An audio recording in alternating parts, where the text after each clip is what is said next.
do. Check, just make sure we're live. How's everybody doing? Doing great. That's pretty good. Relaxing Sunday, playing StarCraft with the boys. About to talk about another Korean sport. Squid Game Season 2. Do Star. As the music is playing, you just see a computer with all the fucking like RBG lights, all that stuff. Yeah, then like you see like a little pylon on the desk. Yeah, that's probably the most unbelievable thing about the whole fucking thing of Squid Games. There wasn't like one mention of StarCraft 2. It's like,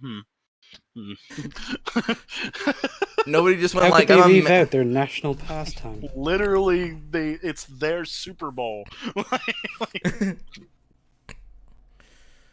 All right, I'm gonna make my units just so I can't tell which version is which. Fair enough. So while we're hello, welcome to YARP episode 47. We're gonna be talking some Squid Games. It took us a while to get here. Been away for a while. We wreaked some havoc in Wild Canyon. We were busy with things like Arcane, and then yeah, it's just one of those things where it's like and it's just one of those things we're just digging around to. But unfortunately, it accidentally kept getting pushed off. Is one of the things. Yeah, but the cultural zeitgeist kind of like pushed it back into our faces. So we're like, fuck it, I guess. Yeah. So, would anyone like to? Let's start bottom up. If you had to give this a number, Slur, from initial impressions. For Squid Game? Yes. See, when it's at its best, it's fucking up there. Like episode 6 alone, I think, is probably the closest to a 10 I've seen from an episode of TV in a very long time. What was episode 6? Was it Marbles? That was Marbles. Yep. You're a little low there, Max. Yeah, I turned my mic down a little bit because listening to the shady thing, I had a. How dare you? Episode 6 was Ganbu, not Marbles. Ganbu. You heathen. It's one of those things where it's like it's better to fucking describe it by the game because I'm bad with numbers. Same. If somebody asked me like an episode number for any show, it's worthless to me. I have to know an event. Exactly. It's the episode where X happens. Well, but there's some games that go across multiple episodes, like that. Yeah, like Tug of War. Confusing. Tug of War is the big one. Tug of War happens at the very end of the episode, and then happens. Oh, hold on a second. By the way, we're gonna be spoiling the absolute shit out of Squid Game. Yeah. By the way, if you haven't seen Squid Game, where the fuck have you been? Like, we're late as fuck. What's your? I was good. On a farm. I'm sorry. Now the people who haven't watched Squid Game are the people who need to be in Squid Game. By the way, I'll need another invite to the game. What? Yeah, it said you were already there. It looked like it's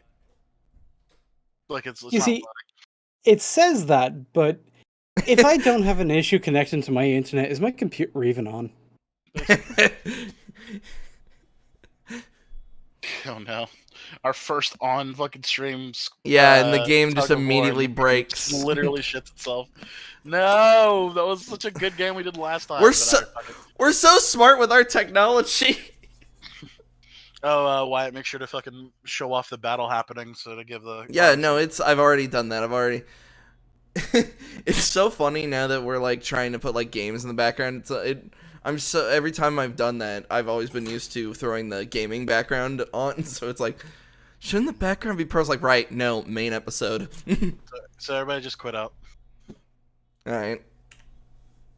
Oh yeah, fucking Ninja, invite Slur to the fucking clan. I should. So to give an explanation first. You have what? He has to be a friend. Okay. I'm pretty sure you can right click on him and just go like once he's next in the lobby. As he's not in a fucking game, so. Yeah, hang on, just give it a sec. Can I invite you guys to a party? Maybe. So hang on, let me try that more. Let's try this. Let's exit this out. Yeah, you send him you figure the thing out. We're playing I was gonna say to explain to the audience why we're playing StarCraft. Literally just a joke. It's like Squid Game's from South Korea, and what else is from South Korea? StarCraft. Yeah, there's literally a meme of what would the next oh yeah, just look it up. Nexus Wars updated. It was a meme that popped up because like obviously the game takes place in South Korea, the which it's a pretty cool country, whatever it is, and has its issues or whatever. But the one cool thing about it is that StarCraft 2 is treated basically as a sport over there. So there was a meme passing around that was literally, what are we going to do for season 2? And the thing popped up as StarCraft 2. And why? I think I posted it in the Discord chat. If not, I can repost it. But it's just a it's like, what is the most popular children's game in South Korea? And StarCraft 2. Yeah. And if you want to show this off, I'll pop it in the. Yeah, I'll throw the meme on screen for a second. Again, oh wait, I'm already in the party. Yeah, let me. It says Slayer is unable to join the clan. The selected player is unable to access this feature or map. No. Oh no, peasants not allowed. Yeah, it's you're the freebie. You're not allowed in. God damn it, Blizzard! Why do you hate potato people? To be fair, it's because he hasn't bought the game. Yeah, I was gonna say he doesn't own the game. Yeah, they hate us because we're poor. Yeah, they hate you because you're poor. So what you need to do is play Squid Game so you can get money. Yeah. 46 billion won. or like 300 million in real money. Something. Real money. But based. Enough for movie Bob to buy a small meal. Because you have to enter the game. That I actually loved that when I was just to see if I missed anything. I was listening to the EFAP on Squid Game, and I love the Baller's first thing. It's like, so what is that in real money? They did cover Squid Game. Okay, I gotta. Yeah, it was. Yeah, they did a whole fucking thing on it. Yeah, I listened to it to see if there was anything I missed in case, because I like knowing like all the info. I like to make sure I didn't miss anything. Fair enough. Which is unfortunate if we then end up missing something anyway, because apparently we got some pushback on like the Caitlyn thing of the bomb that was supposedly right in her face. It's like, what? Yeah, we got a comment that said like we were completely wrong on that she jumped away. Who the fuck is Caitlyn? Do you remember from Arcane when the fucking fireflies land on that guy's gun who's pointing it directly at Caitlyn's Marcus's face? gun, yeah. So apparently that, even though Caitlyn was literally right there in his face, the explosion, it didn't kill her. So we were wrong about that. I think that's the headcanon thing going again. Because it happened off screen, they're giving the show the benefit of the doubt. You don't see her jump away. We don't see her jump away, we don't. The guy, that's why I was like, I'll tell the guys the comment. It's like, I'm pretty sure we're still in the right, though. No, like, that's the thing, is like, unless you can show me the scene, it didn't fucking happen that way. Exactly. Or you can make, like, an assumption. If we're shown that a character is extremely agile, and we don't actually see them perfectly land after falling out of a tree, but we see that they're fine after falling out of a tree, we can fill in the blank. Right? It's like, you can give benefit of the doubt to a lot of things if you have something to fill the blank with. Mm-hmm. But in that situation, the entire fucking bridge basically got carpet bombed. But that's not the point of why we're here. Yeah, yeah. We're talking about Squid Game. We all finally got a chance to watched it and get like into it. And finally actually finish it. And honestly, I was kind of shocked of how good it was, and shocked at how disturbingly sad it was, to be honest. Disler, did you finish like your? Did you get? Oh yeah, I got up to Yeah, it said like at its best it comes up to like 10. But then you get other points which I think do drag it down overall. We'll cover those, but if you had to give a number right now, including the good and the bad, what would you say? I think I'm comfortable settling on about an 8. That's like fair. Even with things dragging it down, it is still very fucking good. Right on. All right, now on to you, Max, because you're next in line. I would honestly say about a high 7, low 8, because I really, really hate the bad stuff in the show. Yeah, the bad stuff of the show, like, really, It like, does kind of slaps it deflate the down. punch, doesn't it? Yeah. Yeah. Ninja, before giving us a score, initiate the fucking game, please. Kill me. I don't know fucking how. Like, I'm not here, the one just- that's here. Just there. Yeah, there we go. Cool. Anyway, we interrupt what the Squid Game talking about StarCraft. What would you say? I would say kind of high 7, low 8 as well. There are very high highs. There are very low lows. But I have some massive issues with the ending that I feel drag it closer down to a 7 than an 8. I mean, yeah, it's about sticking the landing, and it's the Yeah. taste in your mouth when you leave the show is just on that note. And that is important. You leave a restaurant with bad taste in your mouth, you will not like that restaurant. Yeah, Well, it's the comedian's golden rule. You open strong and you finish strong. You save your best shit for the start and end. Fair. Your middle can be mid. Whereas Squid Game kind of does it almost backwards, because it starts off super strong. And then in the middle is super strong. And then the end is its lowest point. Not a great plan. No. I think I'm relatively in the same stance. I'm not sure, however, I'm like, do its lows bring it down to a 7 or possibly a 6? Because that was my first thought. It's like, is this a 7 or a 6? And I guess that, I'm sorry, I'm like eating at the same time. Disgusting. Sorry, okay. I'm hoping that this discussion will make my answer a little bit clearer as we point out the good and the bad. So I'm playing with Slur. All right. It's better to actually pick a lane, Slur, instead of. Oh wait, it is just one lane, so never mind. I thought we were playing legit too.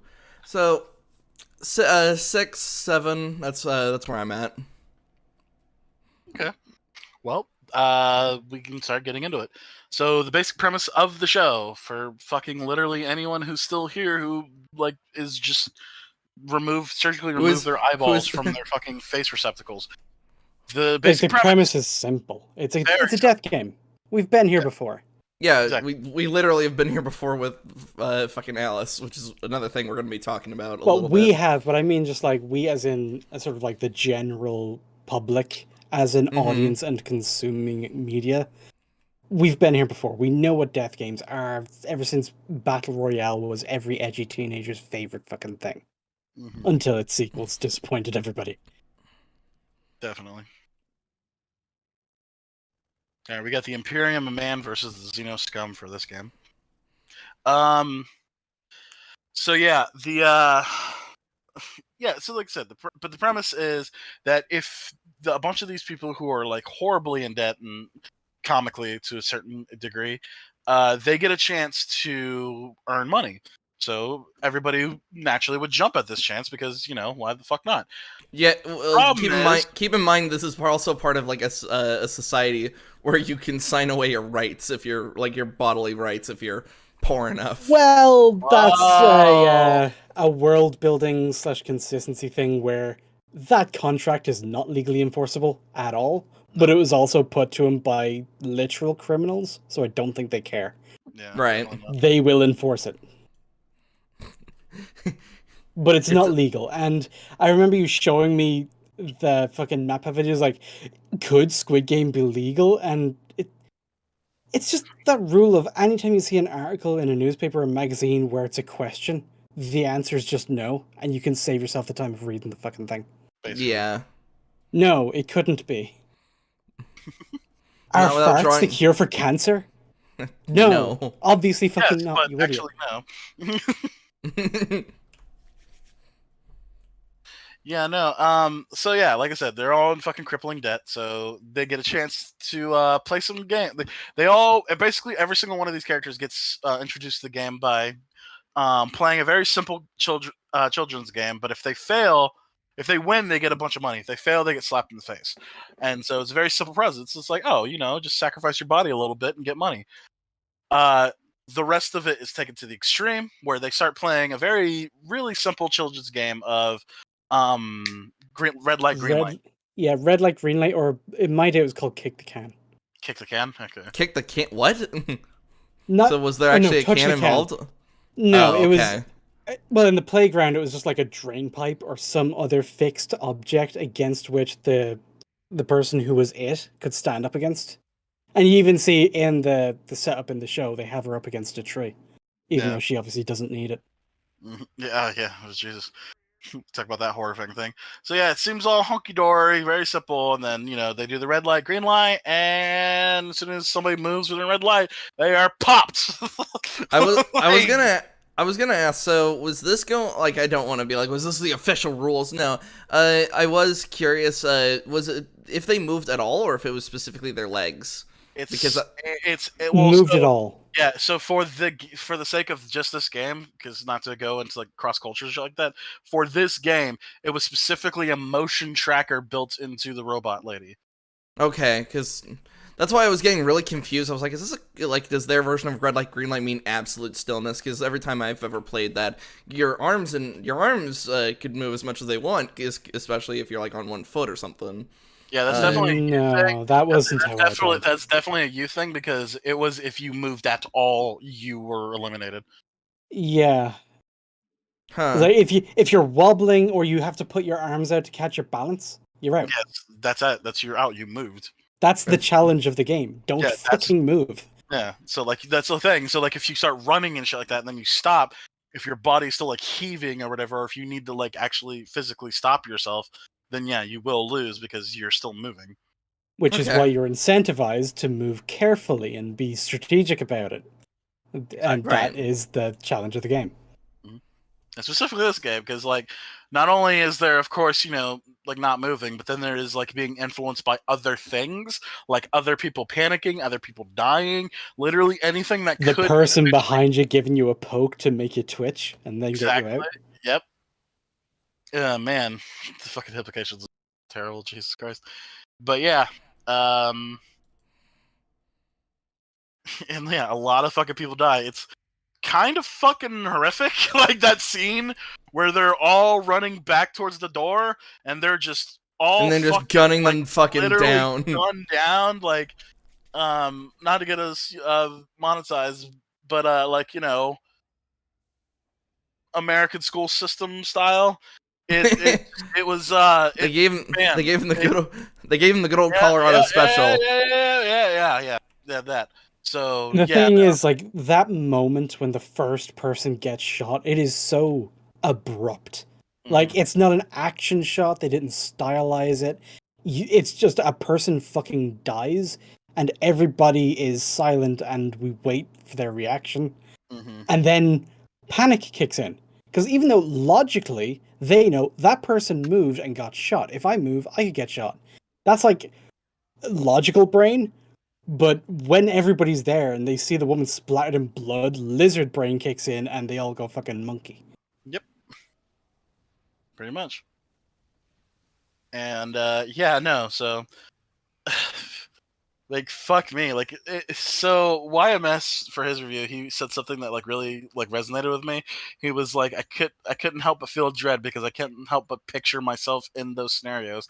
And boy, yeah, I kind of did the same thing. It's like, man, I'd be so fucked in every single one of these games. Jesus Christ. But yeah, like that shit like really got to me. So yeah, and then that's how the first episode. So everybody died. So it was 456, 53, 56. 56. 56. It was 456 people who decided to join. 201 people were left after that first game. So that means 253 or 5 people were literally gunned down, like in the span of like 4 minutes. That's how long was the game? 10 minutes long? It was 5, wasn't it? Was it 5? Hold on. See, now here's the thing. Like, In now my I need to bring head, the I show have up. 10 minutes. It's in my head I have 10 minutes too, so let's just call it 10. But basically, a lot of fucking people died in a very fucking short of time, very fucking quickly, and horrifically. So everyone in the Squid Game is given a choice. If you don't want to continue, if the majority of the people decide to vote against this, then we can stop. So a lot of the people decided to band together and say fuck this. We don't want to be part of this shit. I think it was what it was It- they It was won by literally one it was vote. literally a tie. No, it was one vote. Yeah, It it was one which vote was- that broke it. which was the Mhm. man. He's trying to count. Yeah, because they went down from starting at the highest number down to the lowest number. Mhm, So number one was the last one to vote. which is kind of And surprisingly, he so. voted to terminate the game. So Which- here's the thing. We're going to be talking about this slightly out of order because we need to talk about this in the context of this character. So, the person who overturned who decided to say the game, fuck the games, was, spoiler alert, the mastermind behind the entire game. Right. Why do you think he did this? Because he 'Cause- didn't want to force people to be there. In his head, Yeah. it was supposed to be a game. If it turned into a hostage situation, it would spoil the whole reason he was doing it in the first place, which was to recapture the feeling of playing games with his friends as a child or some shit. Yeah, I mean, he's sick, he's dying, at this point, he basically has nothing to live for. Mm-hmm.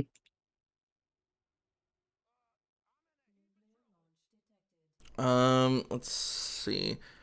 So are we just kind Yeah. of doing like a summary breakdown, like kind of. before we Well, get that's into the thing, like but, like, actual topics? But something 'Cause- that, like I said, but we will be talking about certain things, like I said, with old homeboy being going nah kind of deal. That shit, Mhm. like I said, looking back on it, it's a little weird and sus, but I guess I do agree with what you guys said about it, so that's Well, fair. yeah, it's his goal is perfectly in line with the choice he makes in that scenario. Hmm. Because if he got there and he said, okay, clearly these people are very much in two minds as to whether or not they want to do this at all, maybe I'll still be alive next year and I can try again. Yeah. Or maybe I won't. But either way, I was gonna the say Squid Game is going to be the game. It's not going to be a hostage situation where these people are just forced to do shit. If they want to play the game, they want to play the game, and we'll play it together. Fair enough. it also agree- with and I the agree with option that they could come back if they wanted to. It's not like it hamper. Well, it see, just- that was the thing. They very much select people who are desperate to Yes. come here in the first place. Well, and here's So the he's thing. like, I wouldn't okay, even. you know what? Everybody go home, and those of you who are still desperate tomorrow, maybe you'll change your mind. Yeah, and I would even say selected either. Like, remember, everyone who was in the Squid Game came there of their own volition. They weren't forced. I mean, they were forced once they got inside the van. Well, they weren't forced, but they were chosen. Yes, They were it's true. profiled and scouted. It's like, Yeah. it's not an accident or just pure, like, cross-section of the general public. It was very deliberate. Mm-hmm. Fair enough. Let's see. But so yeah, the whole second episode is literally going, hey, look at how fucking awful all these people's lives are, and it kind of makes sense. Yeah, like once you get to a certain point, you do kind of get desperate. You do kind of like start looking for kind of any out. So it really showed like the mindset of like pretty much all of these characters. I really enjoyed that episode. It kind of hit me in the feels. Like it's good shit. Even Criminal Man, who was a complete fucking scumbag, was still like He cool to wanted. see, like- I love how his whole thing was like, all right, if we get in there with some guns, like we'll be able to. He kind of had a base take on it, but like I don't think that would have worked because of the way the fucking shit worked there.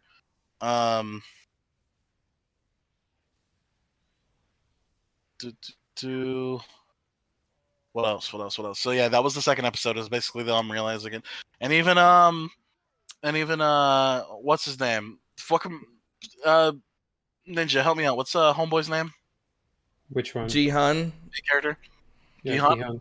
Gihan. Okay. Gihan, sorry. Not Gohan. Gihan. Yeah, I'm bad at names. I'm sorry. But yeah, he had a chance to what's the word I'm looking for? He talked with the creator of the game and like basically had a one-on-one with him because he didn't know he was the creator of the game, but basically he was just there to see all that. Mm-hmm.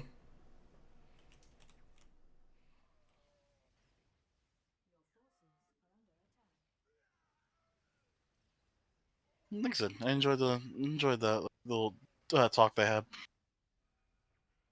Yeah, it was a very good conversation, and let's see. And seeing I keep trying to say Andrew because of the fucking EFAP episode. The girl's name. Angie, they called her Angie.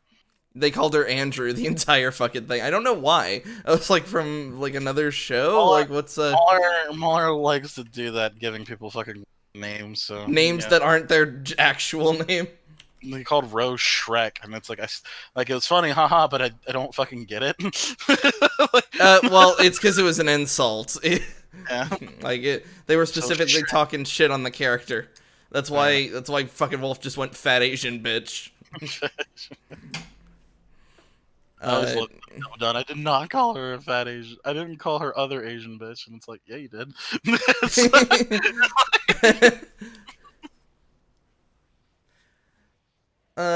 No, the girl's motivation was pretty good, like trying to get her mom on the across the North Korean border, and then you see like how desperate she really is with her not her adopted brother, her brother at the orphanage. I would assume is where he's at, and yes. Yeah, the home, but I guess it's just another word for just a fancier word for just another word for orphanage. Mm-hmm. But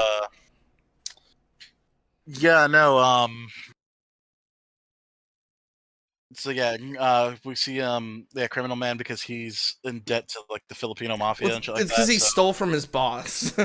No, I thought it was specifically because he went to the Philippines and was put in debt. That's what they said. I thought it was a combination of both. He stole from the wrong people, is what they said. Like, yeah, he was bold enough to steal from his boss or something to that effect. Basically, yeah. Although, can we talk about that specific scene for a second? Because that you mean where the guy is like, haha, I have betrayed you, very dangerous and violent man who is in a metal box with me right now. And then just as he's trying to get out, I have been stabbed. That is one of the few weak moments in the fucking A-plot. Like, for the most part, the A-plot is solid, but god damn it, that fucking shit, I was like, ooh. Yeah, it's almost and it's like one of those things where it's like it's almost as if we didn't like really need that, you know what I mean? Like we could have been like not we get it, he's Criminal Man, like we don't need a fucking like why he's here, you know what I mean? So like yeah, if it was one of those things where it's like this was cut, might probably be a little bit better.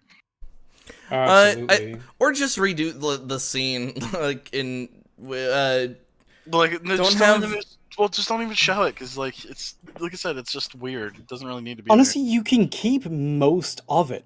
Just don't have the guy who betrayed him be in the car with him. Make him figure out that he was betrayed and just have everything else play out the same. Because he encounters the guys on the bridge who are going to try and kill him, realizes he's betrayed, and leaves.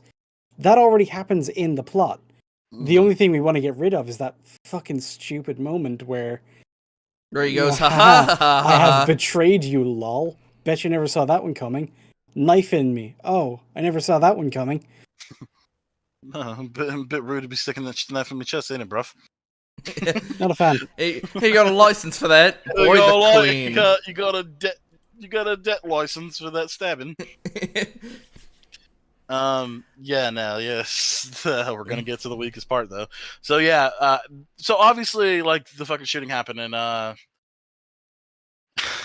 I'm so Colorado? sorry. I'm not gonna remember his name.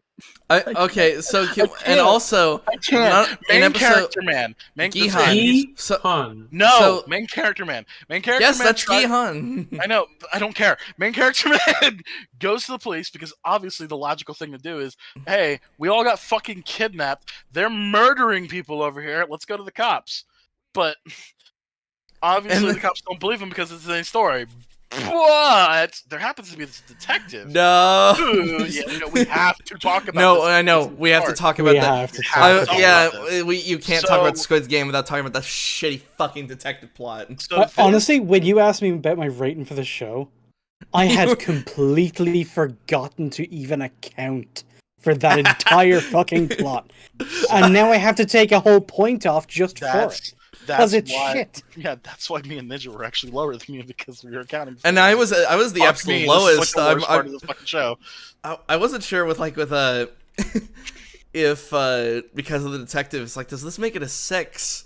Because it was Bad. really It was so fucking bad. bad. So anyway, Detective Man is like, oh, these guys are talking about the fucking the games. Let me fucking go see it. It's like, oh, this card. It looks familiar. It looks like with the thing. So hang on. Can somebody run it by me again? What exactly was it?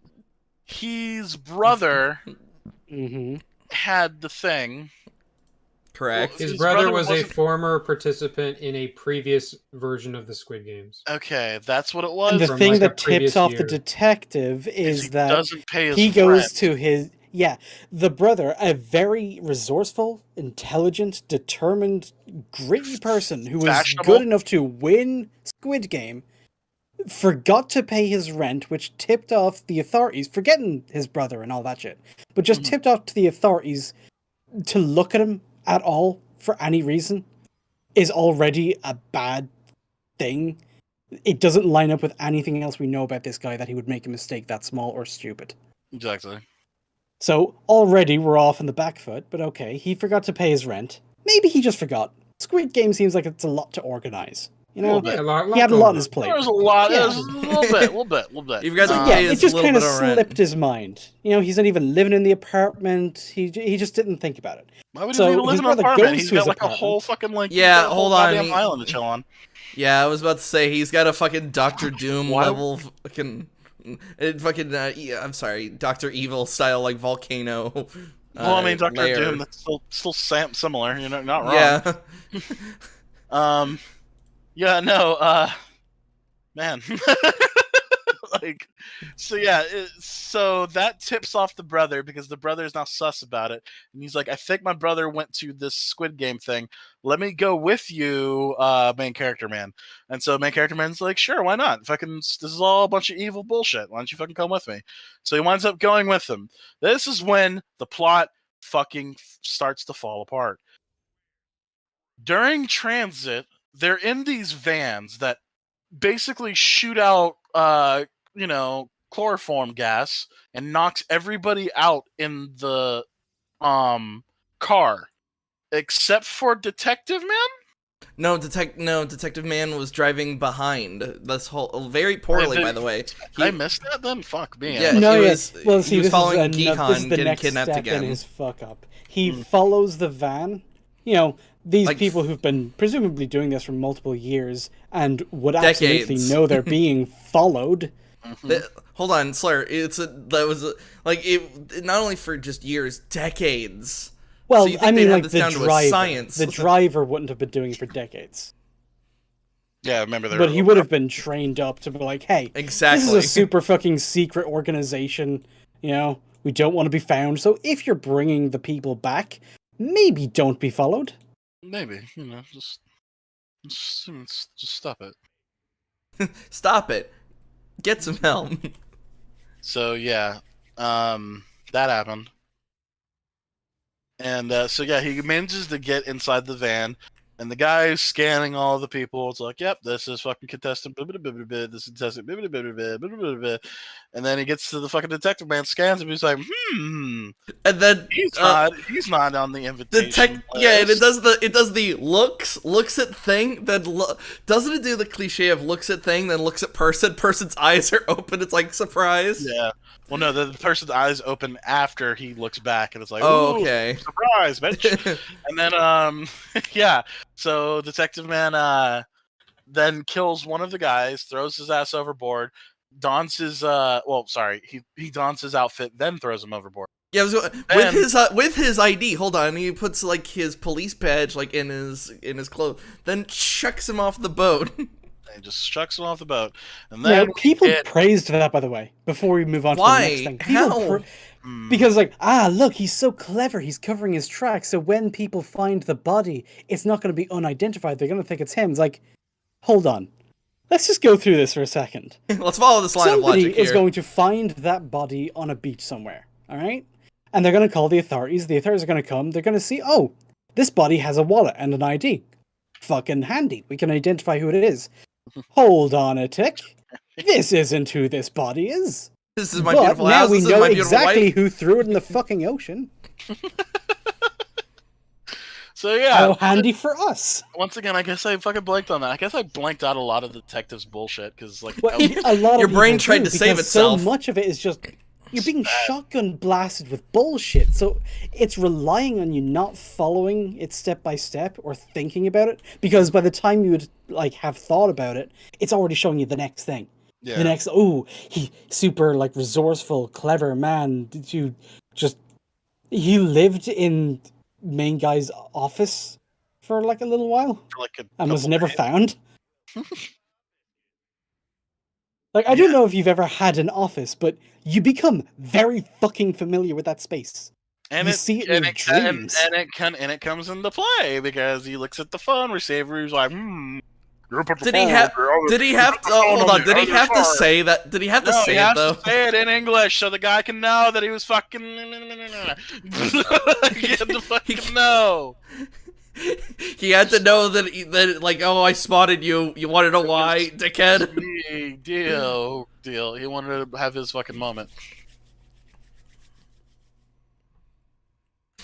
It was me, Austin. Oh, son of a bitch. Oh, bitch. Yeah, yeah, it gets worse. So he chucks the body over with all that shit that apparently I completely fucking don't remember. So he chucks over the body, does all that shit. He is then confronted by two other employees. He then breaks the first rule, and then they go, "Don't you know the rules? Don't you know the rules? You're not supposed to talk!" And he doesn't talk, and it's like, I might let that one slide because it was kind of clever how he didn't say anything after he was told not to talk. So it's like, okay, he had a momentary and he was like saying, he's like, oh, I'm feeling a little seasick, my bad. So, you know, it's somewhat there that it's like, okay, but just hold on to that because we're going to come back to it. So anyway, all people get back to the Squid Game and they're like, yay, we're back on the Squid Game. Oh, hey, it's you. Hey, I couldn't remember you. And all that. I love how they're just like, hey, old man, it's me. Hey, what's going on? Hey, are you ready to die, motherfuckers? What was game 2? Game 2 was the honeycomb. Honeycomb. So yeah, this is when Songwoo. He by the way, he graduated from University SNU. Business School. Did you know? Did you know that? I didn't know that. Yeah, I couldn't have possibly known that. Like, you know, but you know now, so there you go. Yeah, now I know. Now you know, and the Good. knowing is You half should the battle. know. Yeah. But anyway, so he is acting a little sketch, but fucking protagonist man is just like, oh, he's my best fucking friend forever. And I don't know why, I fucking missed it. I thought they were brothers actually, but yeah, he's like my best friend. I fucking love him. Did you have like a fan dub or some shit? I don't know. Squid Game abridged. He's my best friend. Like every time Songwoo opens his mouth, it's like, God, I can't get rid of you. I want to kill him. Fucking pick the umbrella, you piece of shit. So anyway, it'd be better if we split up. oh, you graduated SNU. You were really smart. That makes a lot of sense. And they all buy it hook, line, and sinker. And booyah, they all have to fucking cut open these honeycomb pattern. It's a candy of in South Korea where essentially it's boiled sugar, a little bit of baking soda, set it on a flat surface. It's honeycomb. Press it down. You literally just described honeycomb. It's not unique to Korea. Yeah. It's just a circle of honeycomb. Oh, sorry. I thought the whole thing was that it was a South Korean treat. Everything that I've looked up has said so. Well, it's a treat in most places that have honey, which is the world. But the game itself, I think, is Korean. Mm-hmm. Okay. So they have to cut out. Sorry for the premise. They all have to line up in these 4 different things. One's a star, one's a triangle, one's a circle, and one's a fucking umbrella. They have to line up in one of these things. They didn't know that they were actually picking the shape, the patterns in which they had to cut out of these honeycombs. If they break the pattern at all, they get a fucking cap right in their fucking dome. Like, no ifs, ands, and buts. You fucked up, you're fucking gone. And yeah, best friend knew all about that shit, and he didn't say anything. He was trying to eliminate his fucking best friend, basically. And the old man. No, he was trying to get rid of the old man. He didn't actually want Gihan to pick the difficult one, but by the time he'd already said he didn't know what the game was, he couldn't then tip his hand and be like, actually, no, you should pick this other one. Because then Gihan would know that he had deliberately hidden that he knows what it was. Yeah. Right. I guess. But he wasn't trying to kill his friend. Did you have an actual fan tub of this fucking show? I might have. I don't know. I'm fucking a little bit of fever pitch. It's all good. So I'm distracted by what's coming. So yeah, they do all that shit, and yeah, the umbrella is really fucking difficult to deal with because it's a fucking umbrella. But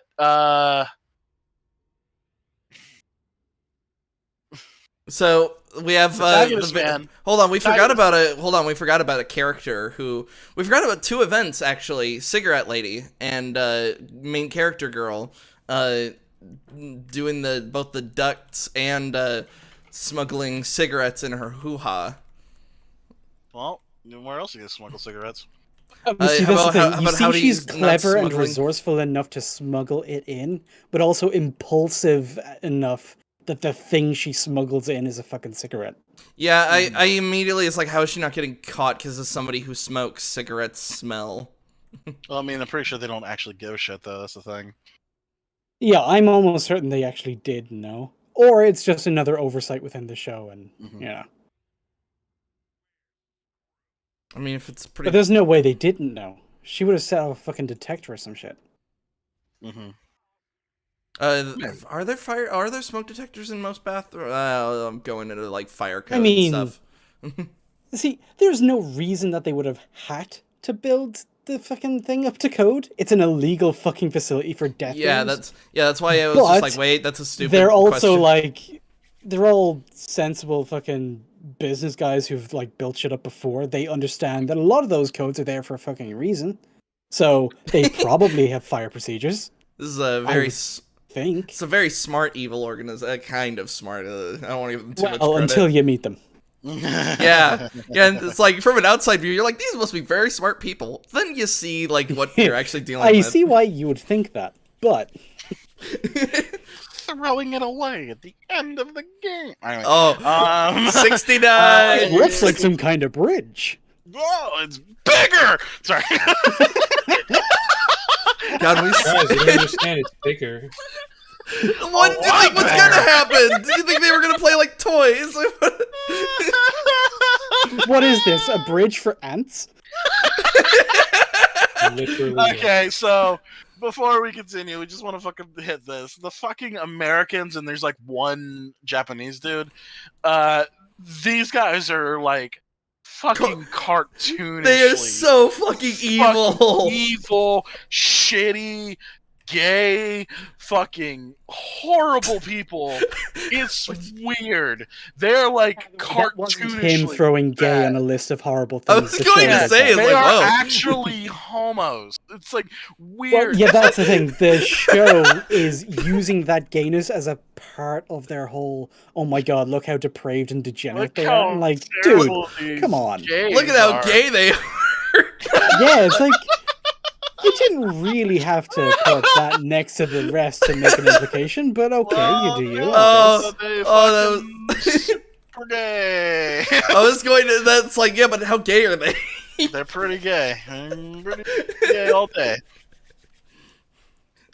But yeah, no. Like, when he was like checking him out, I was like, no, they're not gay too. Yeah, like, they're- please, like, come That's just- on. Like, I just That's remember just going, getting me. It's like, oh no, they're Fuck gay too.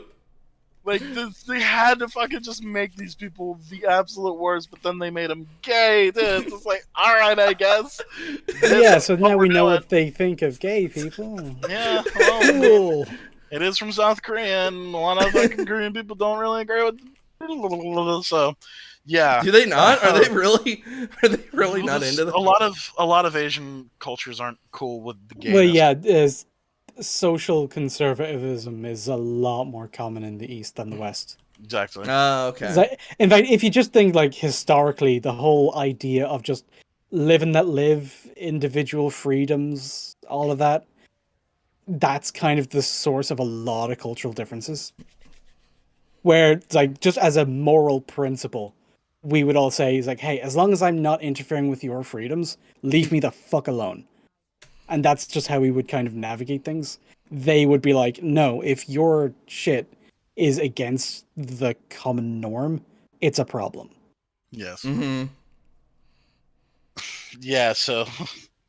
Yeah, and like they have not only are they just like gay, they're super gay. They have like guys like naked with body paint like strewn about all over the place. Like And Anyway, gals. to be he fair. pick 69? Why did he pick 69? Oh, why did he? such Oh a god. Hold on. Why did Lovely. Oh my 90? god.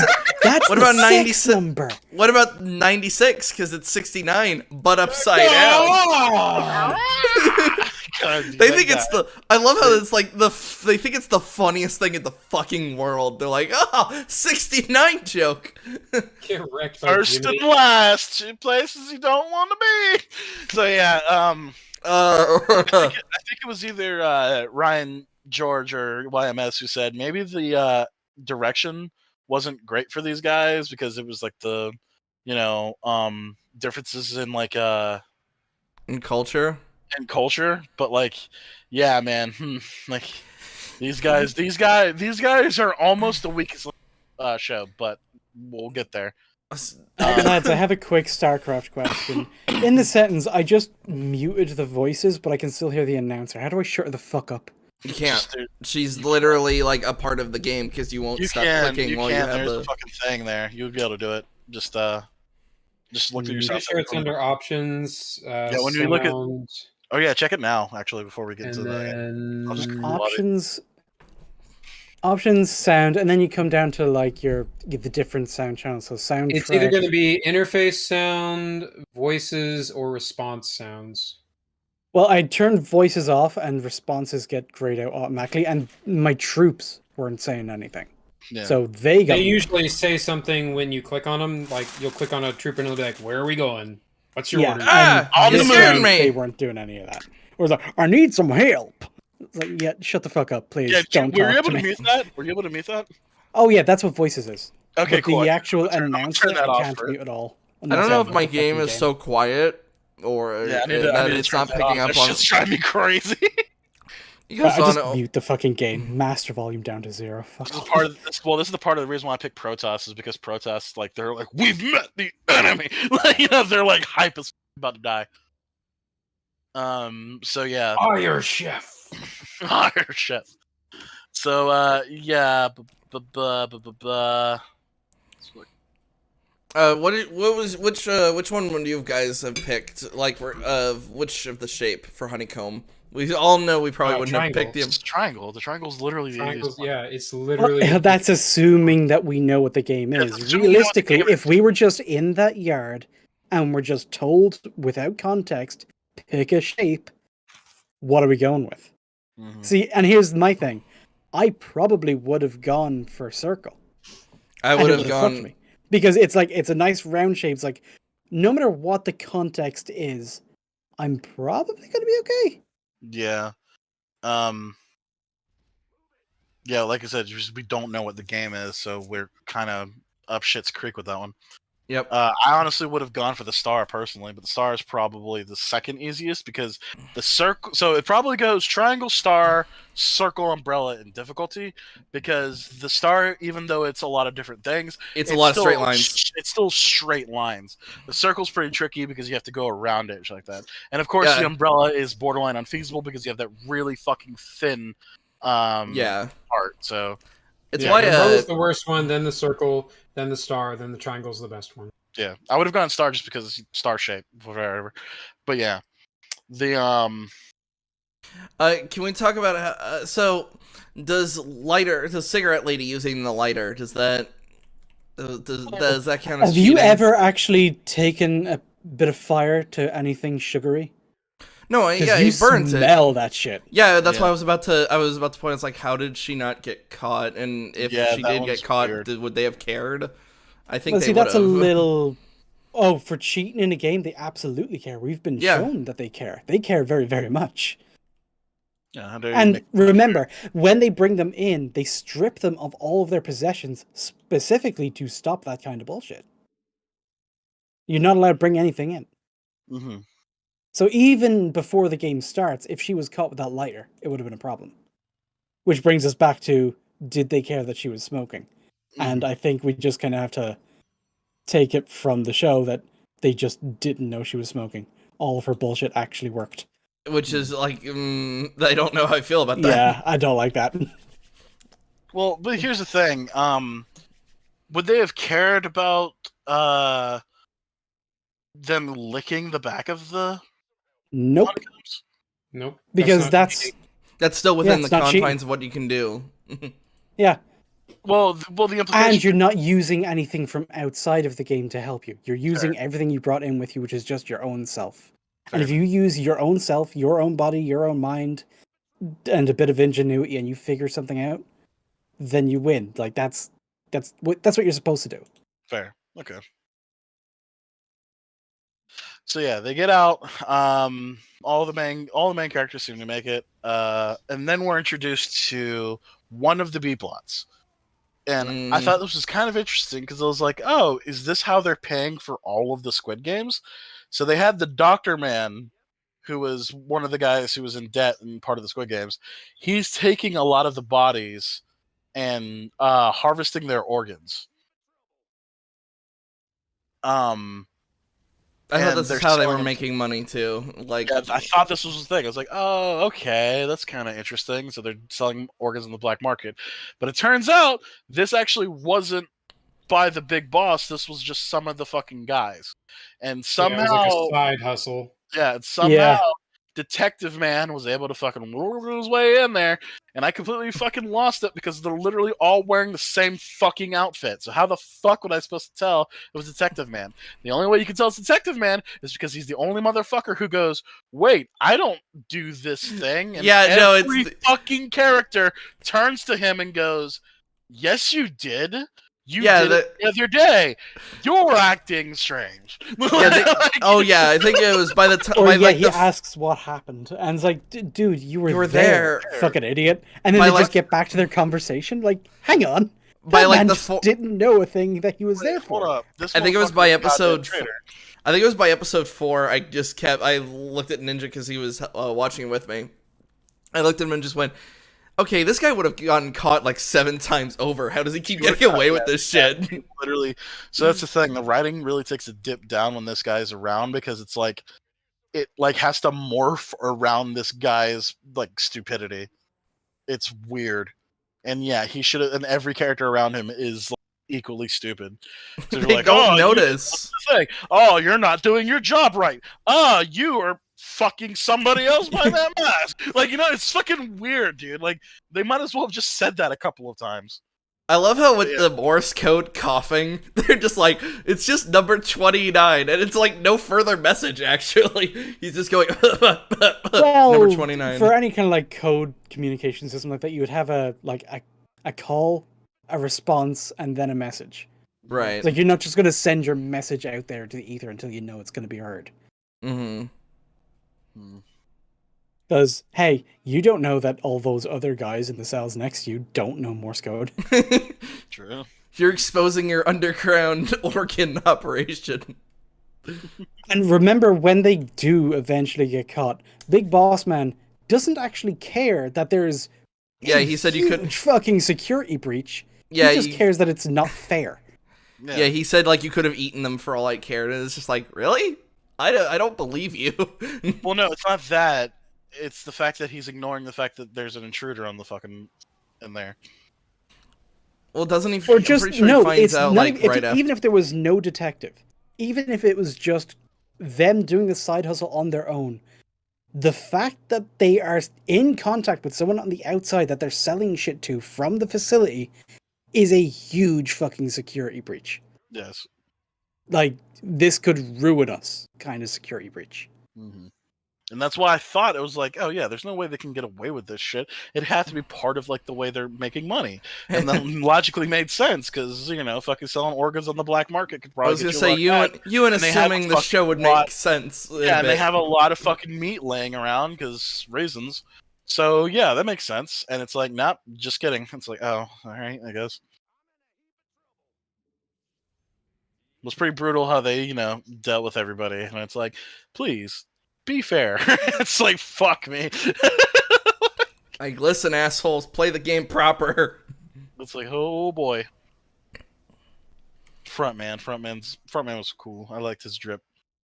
Frontman was cool looking, still a fucking idiot. Yeah, still a fucking. Well, I'm actually hearing that from a lot of people. It's like, I'm not really a big fan of his whole thing. His mask looks like the most basic bitch Doctor Doom I've ever seen.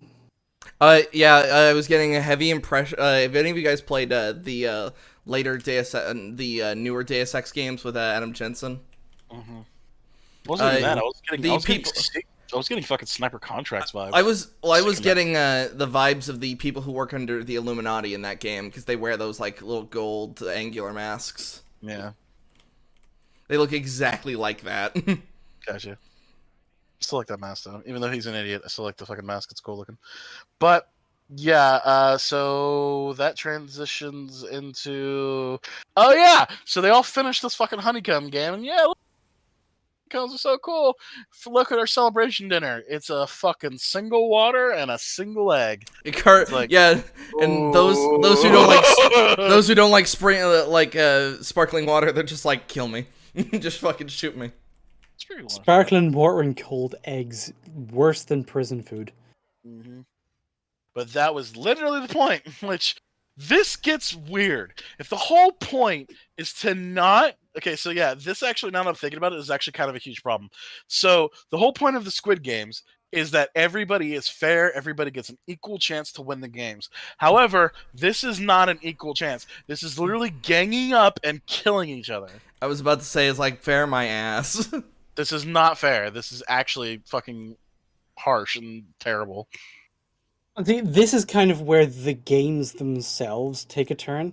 Because if you look at what the games are, the first two are the kind where they actually stick to their word.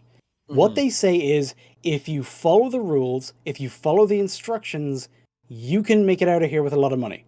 So you get red light, green light. If you follow the rules of red light, green light, and you just make it to the end of the yard, theoretically, every single fucking person could have gotten through that game. Could have made it, yeah. The second you make it so that it is required that people die, you've already gone back on that. Yeah, and that's actually one of my big things with like the show overall. Yeah, like when you get out of like specific plot points or the ending or Detective Man or anything like that, just the show on its own premise and the very thing that makes it its own genre, the death game itself, that is a flaw for me. Yes. Yeah, because the whole point, the only way to get money is if other people die. Yes. And yeah. So what was I talking about? Oh yeah, so this whole thing was literally orchestrated by the game users. They specifically gave them less food to make them hungry and angry so that a riot would happen. Right.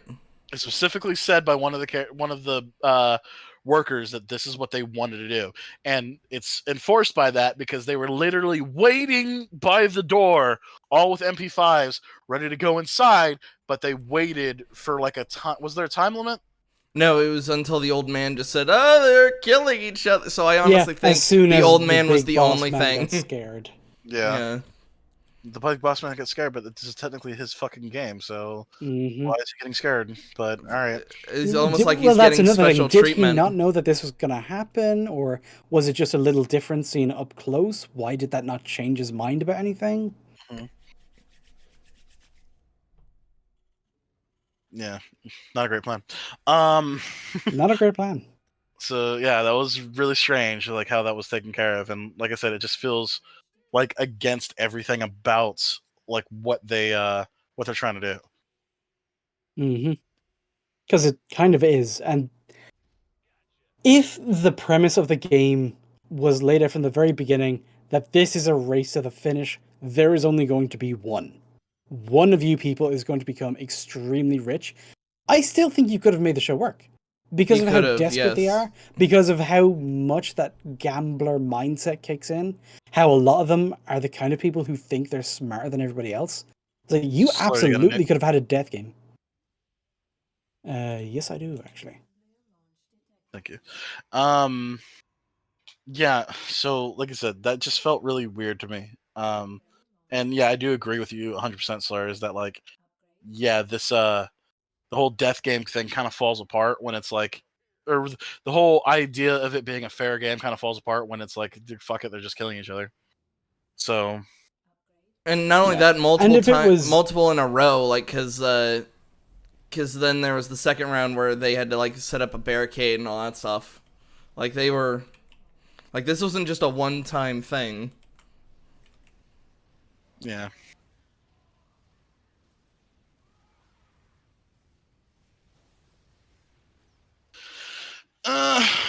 So from there, how did it? Excuse me. How did it go from there? After that, they immediately go into the next games, and this is Tug of War. Yes, the game after that was Tug of War. So they were told to find a team of 10 people. It wasn't specified who and how or whatever. They just had to have a team of 10. And then it's shown later that they are doing Tug of War. This I remember messaging Ninja when I saw this. So the big criminal guy gets a big whole group of criminals, and they're all criminals, and they're all big fucking beefy dudes. And that's exactly what you'd want for Tug of War, right? They wind up wiping out a different team. When they do, when they pull the other team, there's a moment where the CGI gets really shitty. And you want me to pull that up? If you could, that would be really nice. I almost is there a way to pause collectively? Oh wait, no, fuck. So it's over. We dominated this. The match is almost over, and then I'm gonna dip out for I think about like 20 minutes. I just want to grab some food. Okay. All right. Take 5 then. If I can, you can pull this up. All right. Hold on. I will do that right away. Hold on. Let me throw the cover up because that's just a good thing to do. I shall return shortly. All right, man. I made it rain. Just a little bit. Noticing you're being quiet here, motherfucker. You need a fucking tribute. That's why you're being fucking talking to Ninja. Yeah, I was going to say is like, you want to talk about the show, pal? Fucking asshole is just fucking sweat swamping and running us over. I'm sorry. Nobody said anything interesting or directed any comments towards me, so fuck all y'all. Must kill. I'm So yeah, still the CGI, like I said, for this particular scene of when the first team gets eliminated, is really goofy looking. It's good, and then suddenly it's very bad. Like it's quick how it happens because like I almost didn't catch it. I literally started watching the scene that he told me about, and I'm like, "What's the problem here? Like everything looks fine." And then I was like, "Oh my god!" And it's one of those things. If you blink, you would miss it. So I can't really claim it, but it did rip me out of the fucking thing because I started laughing so hard. Wyatt, do you know what I'm talking about? I'm pulling it up right now. Netflix is being Okay. slow on me. I got you. So like I Squid said, Game. it's the moment. It's the The moment first team is the first team eliminated. gets eliminated. Yes. So they get pulled, and it's like, oh, we're all pulled, we're all hanging by the rope, and the guillotine comes down and it cuts the rope. Fun game, but what happens immediately after is what made me laugh. Is it Yeah, 3 when or they first is- fall off the ledge, it looks fine. Like everything's great. But then they cut the rope, and the CGI of them going from like hanging there to To dropping is abysmal. It's really bad. It's Yeah, really bad bad. for Like it's literally copyrightism. click and drag. Throw up the copyrightism. All right. Fast forward to the tug of war. And so if Wyatt hasn't seen it yet, this is going to be kind of funny. I want to see if I'm- he reacts to it. I'm trying. So, So, that's yeah, like it- hold on. I fast forward a little too much. There's all right. So the first teams are going up. So yeah, skip past that. Like I said, it's at the point where they're pulled off, and it's right after the guillotine comes down. So basically, you All are right. pulled up to the point where I have it. They're just about to start their game, and it's like, all right, that's like 20 seconds. So I'll just keep talking while they do their shit. and yeah, well, I mean, it's kind of like this is kind of the whole point. I'm gonna see if I can pull it up real quick and look at it. Because yeah, it's not fair. I don't know if my school ever played tug of war. Did you guys ever do that? We did an ROTC. Yeah, I was about to say that was more of an RTC thing because of like, oh, the rope will burn Okay, people's hands so and that shit. let me pull up now the main screen. All right, so they've all fallen off the edge. Yep. And that looks fine. Yeah, it looks all right. They're like, oh. And then watch what happens when the fucking rope gets cut. Oh my god! That was cut live. Oh my god! Fucking Gihan's face is mine right now. Fuck.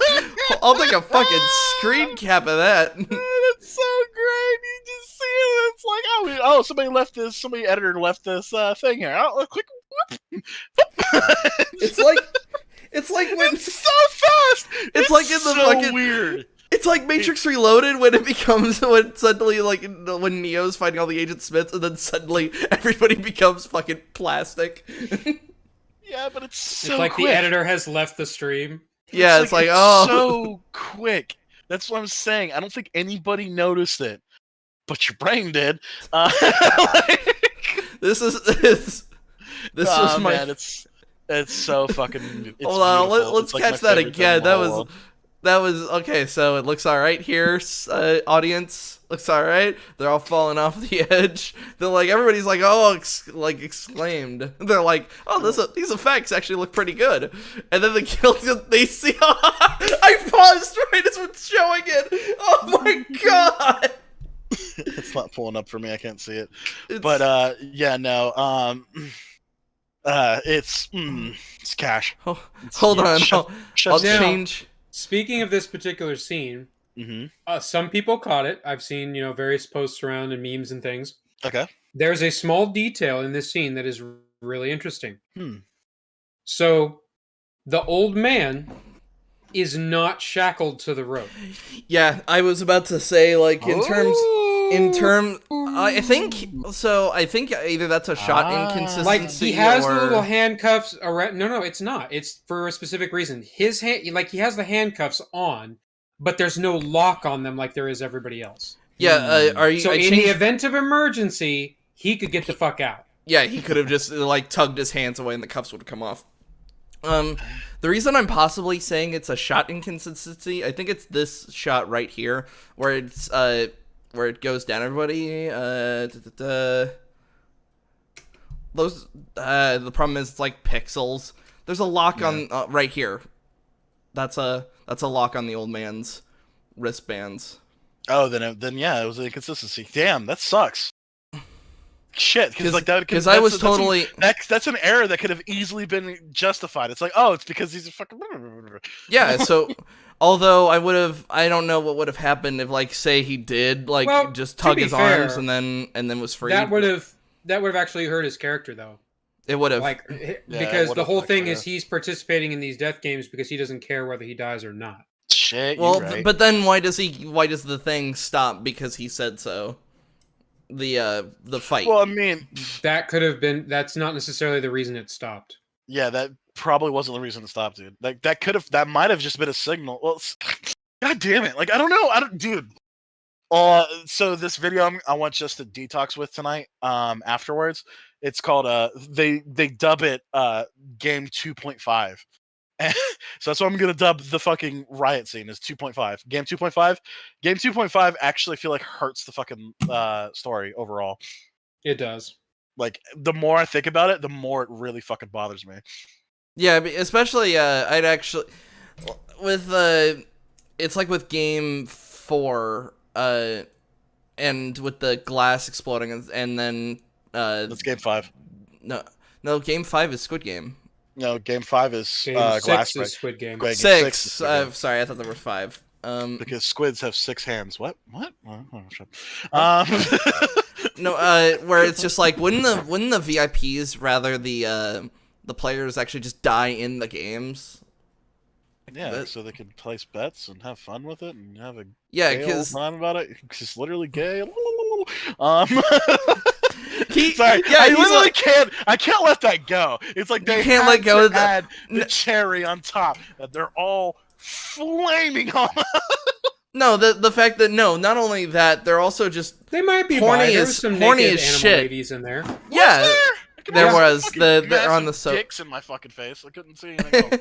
No, I just love how he's just like, oh, I lost my bet. I'm gonna fucking hit the shit on this fucking waiter right now. It's like I cannot. He looks at the waiter. It's like I cannot wait to take this one. He looks at this waiter and then just goes like, I cannot wait to be inside you. It's like, could you fuck? Yeah, you got a purty mouth. You got a purty mouth under that mask. I decided.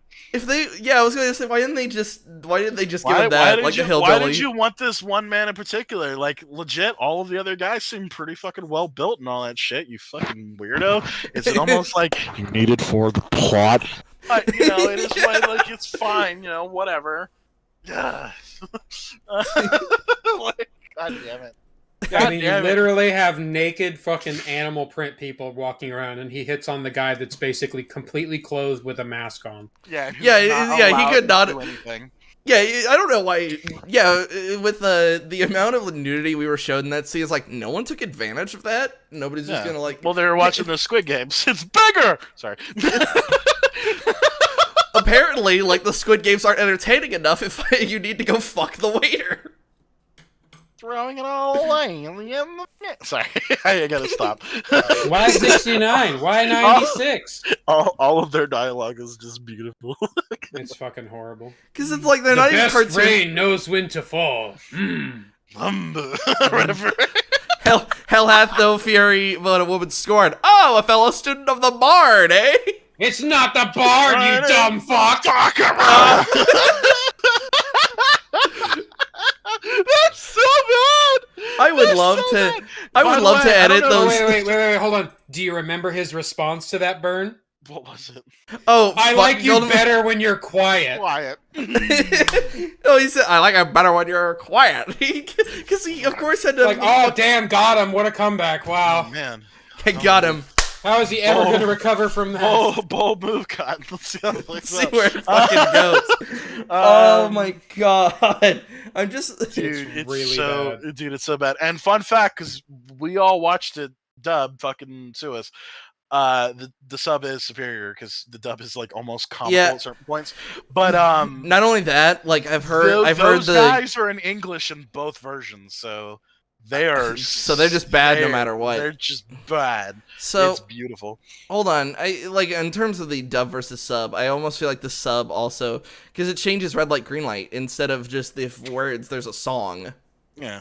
Well, because like I said, it's just like a sing-song thing, but it's the same concept. It's the same game. Right. It's just I feel like you're complaining about what they say when it's the exact same thing. No, it adds a bit more chaos to the because it almost adds that element that you see in musical chairs, like when's the song gonna stop, and that as it makes you either panicky or. I'm assuming the timing, like that's more of your perception thing than it actually being that way because they would know the song. Yeah. Like that's the whole point. It's basically a nursery rhyme or the equivalent of a nursery rhyme. And the second it ends, you need to stop moving. Yeah. So it wouldn't be like musical chairs where it immediately stops because then literally everybody would fucking die. If it was musical chairs, there wouldn't be nobody to survive because the second the music stops, everybody's fucked. Mm-hmm. Yeah, so that doesn't matter. But yeah, for real though, like the dub at points is like I would compare it to like old school like Godzilla fucking movies of like how bad it gets. It's not as good as the dub for Alice, but I mean, I Alice's dub is far superior. Yeah. Well, we'll get there. But yeah, I've heard one of the complaints for the dub that it's almost like they're trying to match the lip movements. Like that. The thing is, you're not supposed to match the lip moves. You're supposed to match like the actual. Yeah, fucking, like, it's like of it. That's so what we would tell the voice actors. We'd be like, that's a shitty fucking dub. But honestly, I push against dubs anyway for all these Korean things because you need to get the actual actors thing. I just happened to watch it in dub because I was fucking tired. To sue me, but I will 100% admit that the sub is better. But yeah, those guys are in English, so they are specifically Americanized like people. Pretty sure one guy says he's from Texas, if I remember correctly. But I think that was the horny man. Was it the horny man? Yeah, fuck, that guy is just cash. Like, it's just great. So yeah. Anyway, back to where we were. So yeah, the very horrible CGI of that fucking tug of war shit. Yeah, that caught me off guard. But they all get into the tug of war thing, and I really wish that was kind of fair. But it is really interesting how they wind up winning. Like, you see that they all do what the old man said, and they legit almost win just based off of that. Even though they have a weaker team. By the way, here's that. Oh, hold on. Let me see if I can zoom in. I finally put the meme on screen. So which popular Korean childhood game could we turn into a high-budget death trap? I like Greenlight Tug of War, Diagon Candy carving thing, StarCraft, and then just eyes glow. Eyes red, yes! So, here's hoping. So we're gonna require additional pylons. We're gonna fucking, this is gonna be our licking the envelope, putting it fucking down. Season 2 will have StarCraft. I will put money down on that. We gotta by this point. It's gotta. Unless it's just gonna be the same shit over again, which, what the fuck even is glass floor game? Stepping Stones? Oh. That's not a game children play, though. Like, that's the thing. Like, no, that was really fucking, it's, like, I honestly, of all the fucking games, Stepping Stone was the worst. Yeah. Like, that one's, like, legit. Is the whole point supposed to be unfair? Well, but hold on, before we go forward, something happens after Tug of War. So, yes, it was the old man, but it was also Song Woo. Who graduated from SNU, by the way. SNU Business, yeah. Yeah, SNU Business. He's one of the smartest people in my town. Yeah. Because of those two, that is why they win that game.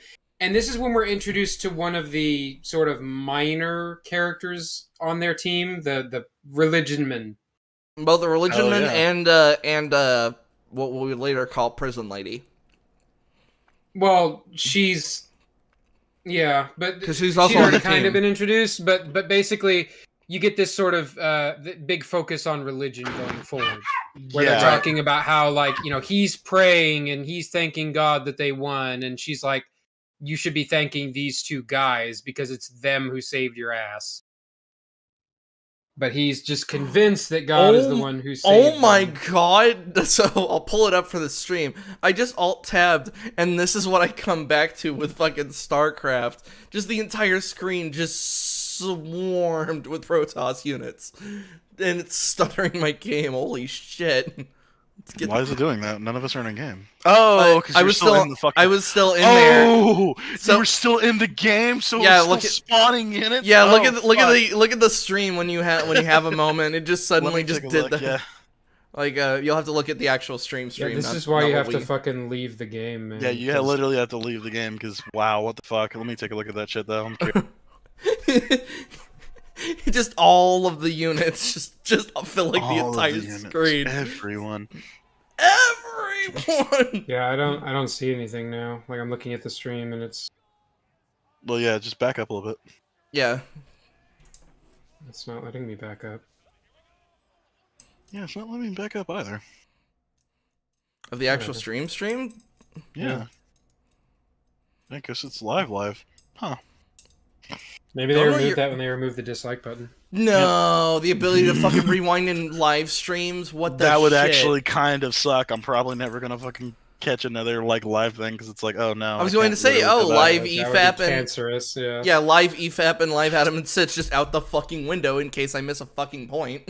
Yeah, exactly. Fuck me, I guess. That's interesting. Just All wait right, till well, that shit is over. Just really irritating because I love watching that them live. fucks over premieres too. Because like Mhm. I like to watch death battles, but the death battle does a premiere every fucking Monday. So if you happen to join the premiere late, you might be like midway through the fucking death of one of the characters. It's like, oh fuck. That's YouTube. Please get your shit together. It's one Hold thing. on, I'm it's gonna one thing test- to fuck over totally not Mark, but to actually you fuck over like all live streams, that's pretty terrible. Hold on, I'm checking from. So No, yeah, I legit can't. Yeah, that's weird. It's terrible, actually. No, Hmm. you can. I was just lying to you. Like, what the Well, no, honestly, I was fuck? actually trying to see if it was literally and all of us, but yeah, that's Yeah. literally all of us. That means it's I'm- literally everything, which sucks. So do we Fuck. want to do something while we're waiting for Slur? Because we're just Yeah, we're just sitting pissing here. the wind. well, piss in the wind, and plus we were having a bit of a technical discussion. So like, oh my god. Yeah, Should we keep talking more about Squid Game or just put Yeah, that's something on fine. screen? We could, I we mean, just keep both, talking about Squid I Game, yeah. Yeah, keep talking about Squid Game. So, like you were saying, you get the after effects of the tug of war game. Which was all of them have their hands hurt. Oh, They've all got rug burn. this was this. This is when the B. Okay, so we skipped ahead a little bit, but this is when the B plot actually. Hold on, yeah, we missed in terms of like the B plot. We fucking missed when that Square caught Detective Man during Honeycomb, and he was like, "Oh, I forgot what something. I'll remind you." Like after the game is over, then we have the incident where the guy has to show his face, and it's like. And then Detective Man just takes the Square guy's mask, Yeah. then puts it on, and So just now like, we have two missing people, and a very organized, very hearty. Like we have everything organized. Everybody is where they need. Everybody has strict orders. Everybody needs to do this. So now we have two people missing, and that means we have one person who's literally not there. So what the fuck is going on now? it's just But whatever. This was at the end of the Honeycomb game, though. yeah. We forgot to bring it up. Yeah, because fucking we're trying to fucking forget it. Because We're goddamn, trying. We're both all just Uh, trying to bury it as fast as possible, and its hand keeps springing up, and it's just like, no, you have to talk about me. And it's like we don't want to. to make it fair, Wyatt, just don't build any things. Just fucking spectate the battle. While we're waiting. Alright. So the man, it's like I said, I'm trying to fucking like forget. I mean, that the fucking... the short version is There is nothing that happens in the B plot of this show Until like the that last fucking is- second. Well, no, it's not even that, right? It's nothing happens that is remotely like worthwhile in any way. I'll be right Yeah. back. Like every time this B plot kicks in, the show is worse for it. Very much so. And that really sucks. You know, because like Slur was saying, this show has some really great moments. Mm-hmm. But god damn it, like every time they cut to the B plot, it's like I don't care. Mm-hmm. You know, I don't want to hear about it. I don't want to, you know, he should have been caught numerous times. He makes very stupid decisions, and the All the plot char- just continues to bend around him, and he gets away with and it. like all the characters around him are stupider because they have to be. Otherwise, anybody with any sense would be like, "Wait a minute, did you Yeah, know about it's- this guy who it's- graduated from SNU?" No. It's so strange. It doesn't make any fucking sense. It's like, why is everybody around him just a fucking idiot? Also, anytime like he should be like either gathering evidence or doing something else, like he writes like the weirdest fucking notes, masks, shapes, colors. Well, those and it's are just like text. I don't know if those are like notes to himself or if those are like text messages he's sending to the chief. Mhm. But either way, it's like it's stupid. It doesn't make a lot of sense. yeah, like say like imagine going to court and it's like I have evidence from one of the people who like made bets, and it's just this video of a guy being coerced at gunpoint to like say a thing. It's like, so your Why case is he naked? Just... the fuck yeah, is that's the going first on, question. dude? Like, oh, why is he naked? Why are you pointing a gun at him? Oh, here, Ninja. Ease up a little bit and let me run somewhere real quick. I'll be right back. Give me like 2 minutes. I think another thing that should have got him caught was there was, so I mentioned him getting caught, shown him being slightly detected in Honeycomb. He lucked out of that. Puts the thing on, lucks out of. Yeah, they literally are like, "Why are you here? You're on corpse detail duty. Like you're not supposed to be here. And We'll he's just talk like, "I about your forgot." Yeah, it's like I was confused, and they're like, "We'll talk about this confusion later." Never happens. Never happens because the guy died. How lucky. Yeah, how fortuitous for the fucking dude that he It just happened to die. Yeah, and they keep trying to make the detective like, oh, he's so incredibly smart. It's like the motherfucker's just lucky. Just admit it. Yeah, like the plot is literally bending around this fucking character to keep him alive. Like there's so many times he would have gotten discovered for being an idiot. I don't even know if I would have been mad at it if they just acknowledged like how incredibly lucky he's been. It's like, to be honest, I've been doing this I've been getting by on like the skin of my teeth or something. Like acknowledging like he should have been caught, and it's only by. I mean, that would have been better than what we got. Yeah, you know, that's the it's only thing I'm like- giving. It's like it would have been better than what we got. Did he tell you to ease off and then like your army got decimated? Yeah. What the fuck? He was like, "Oh, fucking ease off," and then it's like, yeah, noted. No, I'm good. Yeah, I don't know if this was an accident, but it's like, you may need to push back, because if you do nothing while he's in the bathroom, you'll lose. That's what I'm saying. Like, this is some bullshit.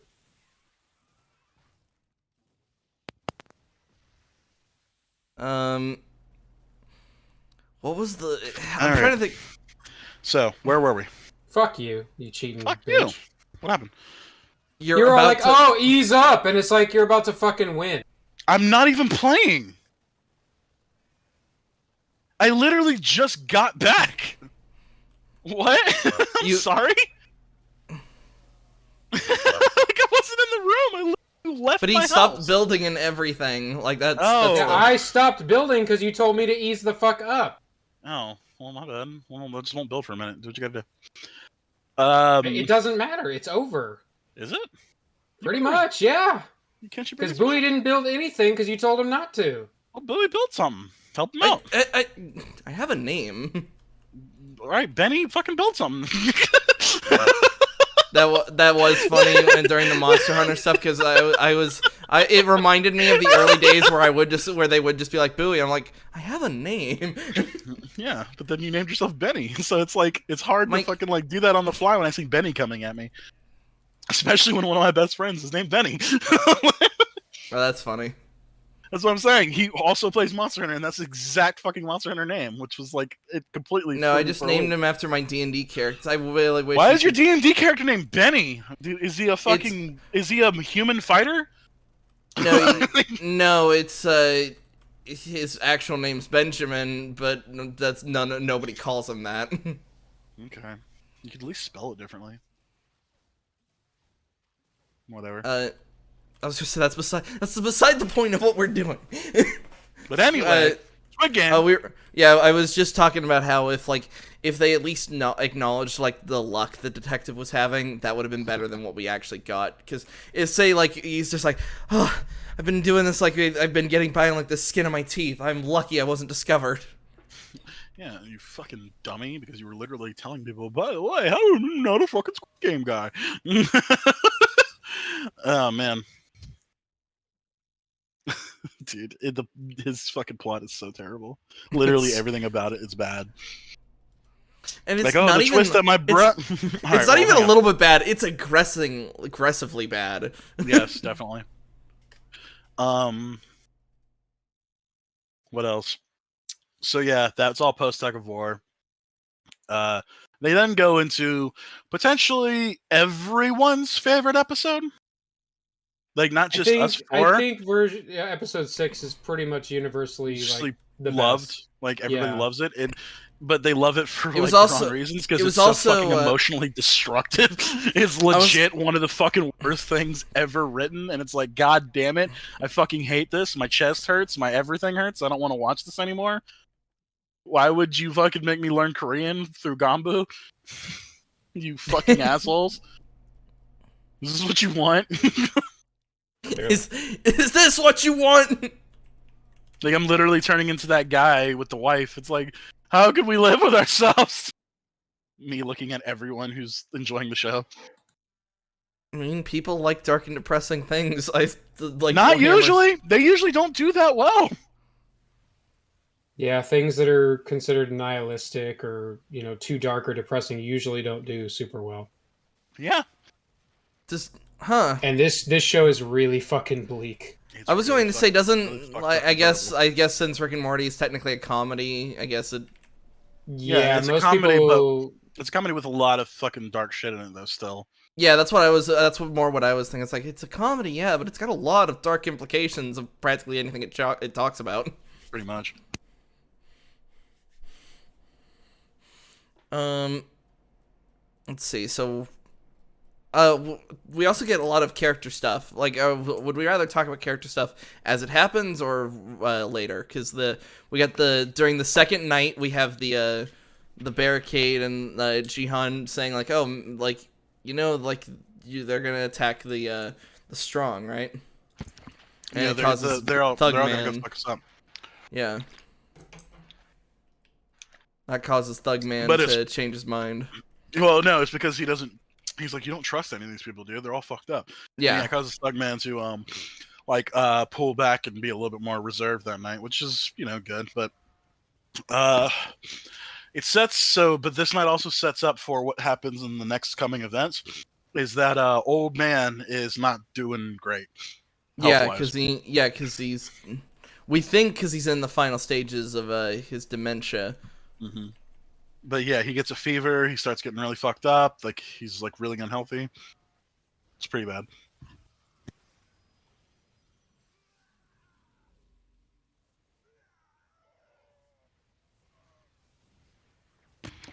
God, say which one about Little Caesar, but they're deep dish great. So all of us are practically dealing with some form of food.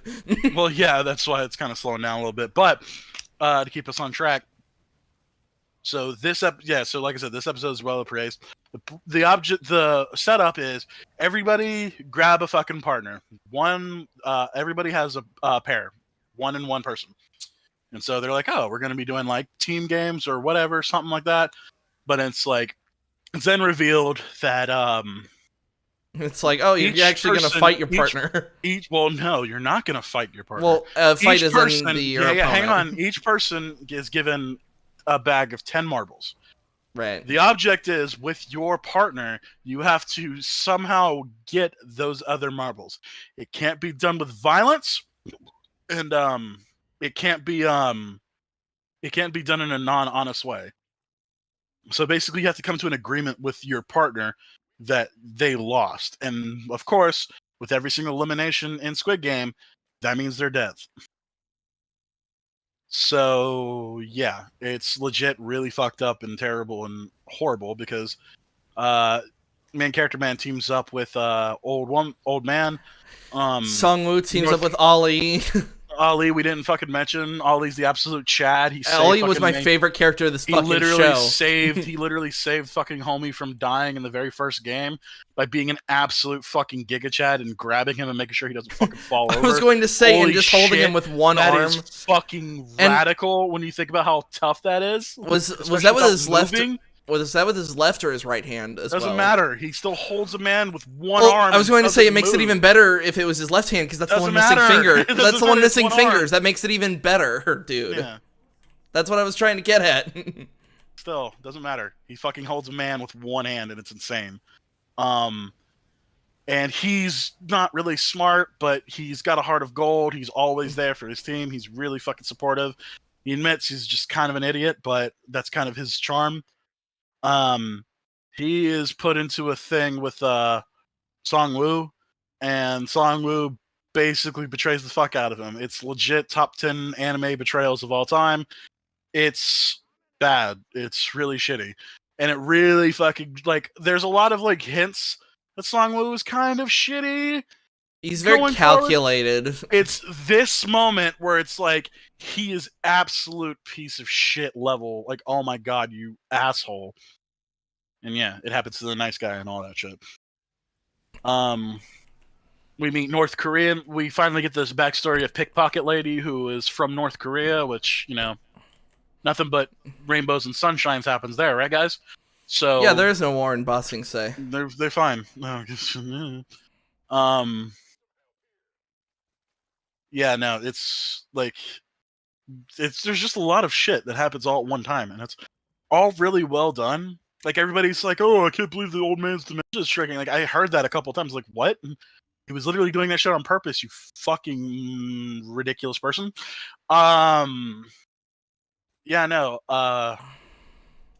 Like the final reveal that, like, he's actually, like, been perfectly mentally healthy. That He was just that killed fucking- me actually. Yeah, he was just when testing him, and then he finally goes, "So you'd betray your best friend?" And it's like, ooh. Ninja, you were there, so you were just like, oh, so he knew the whole time.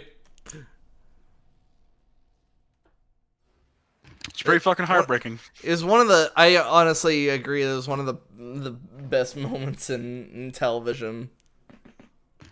Well, and if you think about it, they made you care about a lot of characters that were fairly. I mean, even though they were part of the main plot, you didn't have a lot of time with, like, the not Pickpocket Lady, but the other one that she was with. She'd only really been around since Tug of War. You had a little bit of background with Ali, a lot.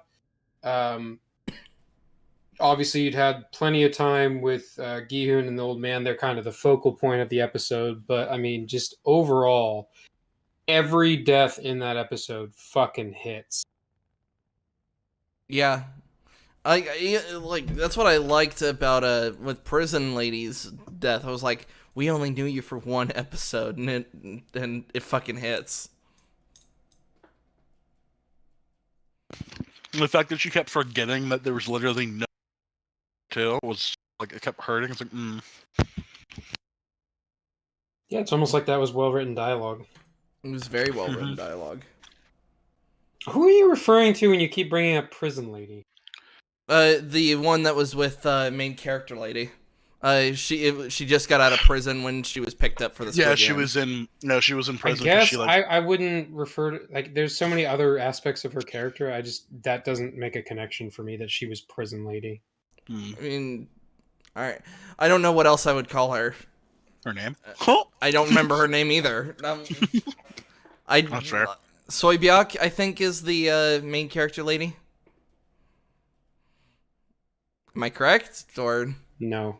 I don't know. Ninja is apparently. I was going to say he's holding off on all the fucking names. It's like, what was her name then? Help us I can here. tell you when you're wrong, because you're wrong. What's her Thanks. fucking That's very name, helpful. asshole? That's very fucking helpful. What's her name? The main lady? No. Any of them. The marble lady, the other lady who pickpocket kills. I remember her brother's name is Chol. Okay. Kong Chol. So anyway, yeah, no, like that whole like exchange and shit like that. And even like fucking Gangster Man, like him being a scumbag over in his little corner. Oh, you mean Doc Soo? Doc Soo? Ooh, Doc Soo. Yeah, I was going to say, this fucking Duck Sue being said at one point, wasn't said like 20 times. Like, it was on stepping stones. Well, yeah, just fucking criminal, man. So yeah, even though he actually struggles in his own game too, because he's a shitty person, but he winds up fucking like clutching out at the end. Yeah, this episode hurt. There was a lot of fucking nut shots, and I don't remember if it was the next episode's beginning or the end of this episode, but it's revealed that fucking crazy lady is just fine. She was literally just hanging out and fucking having a gay old nap time and just chilling. And it's like, man. It's the beginning of the next episode, because they all basically go back to the room. Mm-hmm. And they assumed that when she couldn't find somebody to play with, but they just fucking killed the shit out of her. Which, oh my god, I fucking hated her. As cheap as it is, I do like the explanation that they gave for it. In that, you know, it's like being the kid on the playground who wasn't picked to play, and how they don't like that. They don't want anybody to feel like that, so they're like, you know, basically since she didn't get picked, she just gets to skip the game. Which is fucking super unfair, but fuck it. Yeah, I was going to say, then with that logic, she's all hunky-dory, happy, and shit like that, and it's like, dude, everybody's just like mentally and fucking emotionally completely just demolished. Not really. I mean, Doc Soo didn't give a fuck about his guy dying. Well, but he's still like, well, I mean, he didn't give a shit about his life was still dying. on the line. His line was hardcore on the line, and he was sweating. Yeah, his I'm sure she was sweating when they dragged her the fuck away, because she didn't know what was happening either. Yeah, but then she got to relax like 2 minutes later. And then she got to sleep. That's the craziest part. Is like she slept through that whole thing. Like, fuck that bitch. I hate her so much. I hated her so much. Oh, man. What a write a fucking shitty person. I love it. Yeah, it's like good dialogue, but it's just like, man, you were annoying. Fucking hate you, and that's the point. I guess she's kind of a shitty person. It's like, yeah, it's a very shitty person. How dare you? She's great at everything except what she's not good at. Which is everything. You guys need a leader. Sorry, her dub was also fucking awful. No, yeah, it didn't help the fact that I hated her character, because she also sounded fucking tropey as fuck. Like, they made hold on, yeah, the dubs decided to give some token voices to like the annoying lady, and then with the old man, they just straight up was like, we need to do this. Oh my god. Yeah, they may as well have like really leaned into fucking stereotype. Hell, even main character man sounded like a fucking superhero.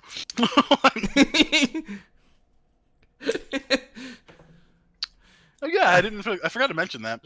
Main character man is kind of a shitty scumbag in the very beginning of the very beginning. No, yeah, everybody. But, I really like the fact that even though he's a shitty person, he still really cares about his daughter. I was going to say that came to bite me in the ass later. But in that first episode, he seemed like he was trying to do everything he could, despite being kind of a fucking loser. It shows that while he's a bit fucking selfish and childlike, he has it where it counts, kind of like when he gave the mackerel to the cat. He's very charitable. The problem is they fucking assassinate his character later on in the show. Yeah, and the end really fucks I was about to with say, it. Like, I liked him in the first episode.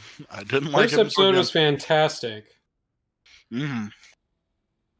So, Yeah, we get the reveal that fucking annoying lady. Has it been didn't more have to than do 20 anything. minutes? Well, don't worry about it. We'll be fine. What happens here? This is when. Oh yeah, this is when the B plot really fucking takes center stage, doesn't it? So this is when they detect, because they didn't. This wasn't a riot night. This was detection night. This is when they like had the alarms going off. Please be careful. There's a on fucking premises.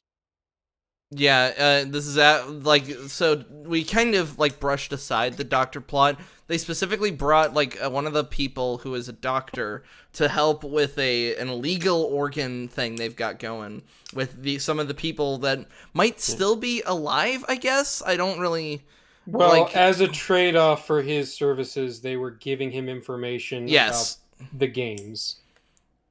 Which Which is important because that's how he gets ingrained in Doc Sue's group. Right.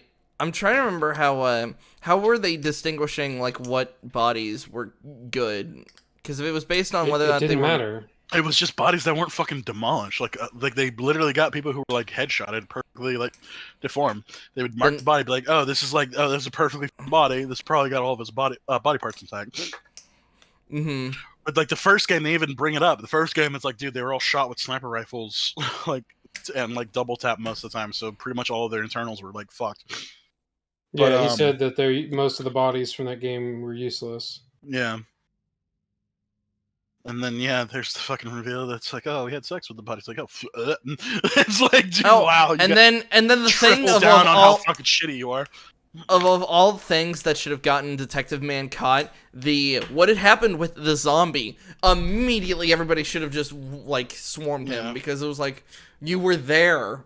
Yeah, it's like literally everything about this Detective Man sucks. Like it's comical how bad. Not only that, he's like asked about like the VIPs. It's like they're like, where were you yesterday? And it's like, how are you not getting caught? Everything you're doing. Yeah. It's like the spy from TF2 instead of like the Detective Man just has the paper version of the mask. Howdy, partner. Just give up, partner. Yeah, no. This all happens pre-Marble Game, by the way, but yeah, no, like it just needs to be addressed, like everything about it. So Detective Man makes it into Frontman. It's kind of funny, like the character's name is Frontman. Frontman's office. And he's trying to call out. He uses a phone to like try to see outside and shit like that. So he picks up the phone and he can't dial out basically. Frontman notices the phone. What? Why didn't he notices the phone? The receiver's on the other end, and it's just like, why didn't you fucking fix that? Why? Yeah, he doesn't. Does he? He puts it back the wrong way, doesn't he? Yeah, he does. That's how the front man notices. Like, hey, you moved the receiver, dickhead. No, but I'm saying Frontman puts it back the wrong way, doesn't he? No, he puts it right back the right way. I have to double check that, but I feel Hold like on. I'll pull it up. But yeah, he uses that as like, oh, you're totally in here, bro. And then he's like, oh, I literally only have to search one more inch of my fucking office. Better go check something else out. It's really fucking bad. It's literally the episode also where the VIPs are introduced too. Oh, dude, this episode is full of shit. Yeah, that's why the following episode sucked so much, because it was the introduction in the VIPs. The Detective Man had so much fucking like influence. So the initial nut kick of annoying lady surviving the game, the fucking the Detective Man having a shitty thing, the introduction to all the English characters. It's like, this is just a bunch of bullshit happening here. What are you doing? As he's yelling at the fucking guy hanging himself. Don't do that. Oh yeah, I was about to say, I kind of agree. I think it was like when I was listening to the EFAP to see if there was anything I missed. I think Capital Opinions, like, I think I would have preferred like a minute with that couple that had to face off against each other. I feel like you got enough though. Like, that's the thing. They only had like 2 scenes, but you got that they were together. Like, the first one was during the the selection process for Tug of War, and then of course the initial like, oh, we're gonna pair up together.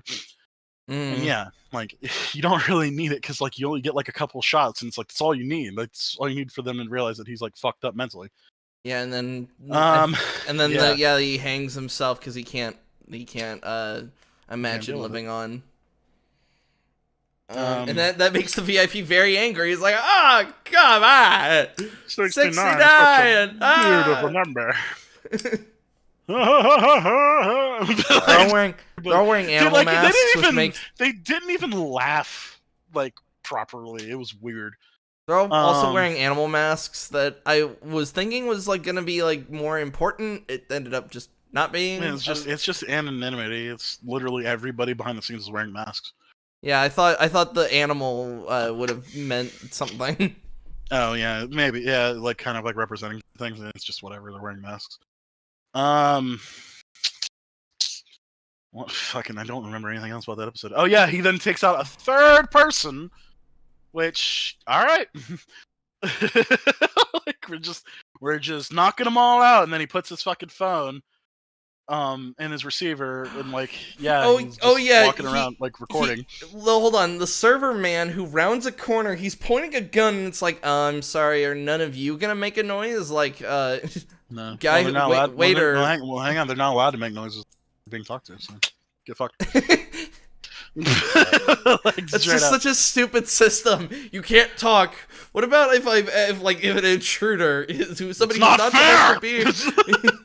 It's not about what's right, it's about what's fair! Okay, sorry. Anyway. So, yeah, Ninja, you brought up something, apparently Fringy brought it up in the EFAP, that apparently Netflix wanted the Detective Man. That's what I've heard. Yeah, did you ever follow up on that, or...?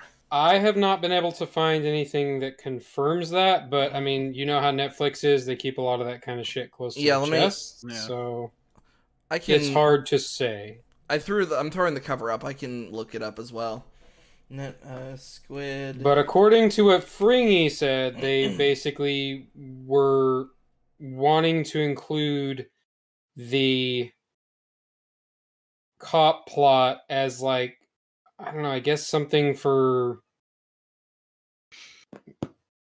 help the audience. Maybe, I don't know. Flesh things out a little bit.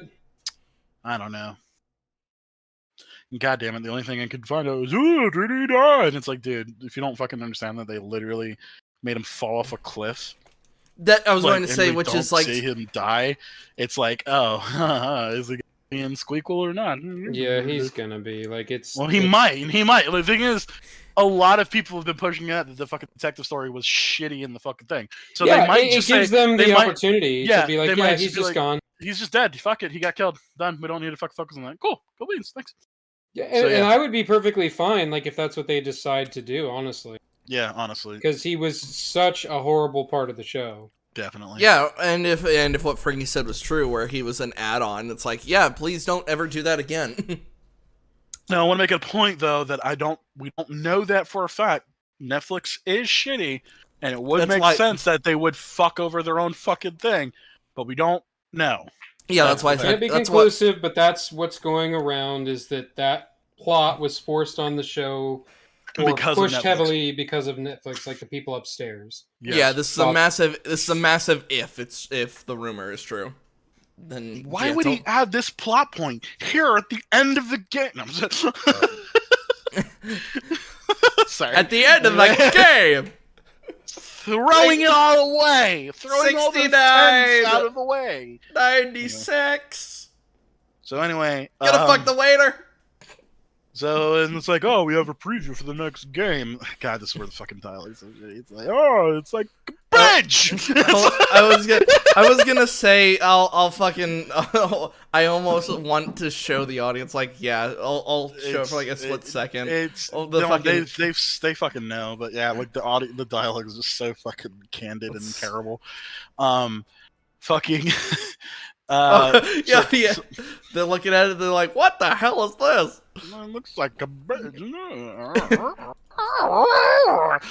anyway, it's a center for ants. Looks like a bridge. The center must be at least 3 times bigger. Anyway, The bridge must be 3 times bigger. Anyway, so they all walk into a room, and there's a bunch of mannequins with numbered vests on them, and they're told to pick one.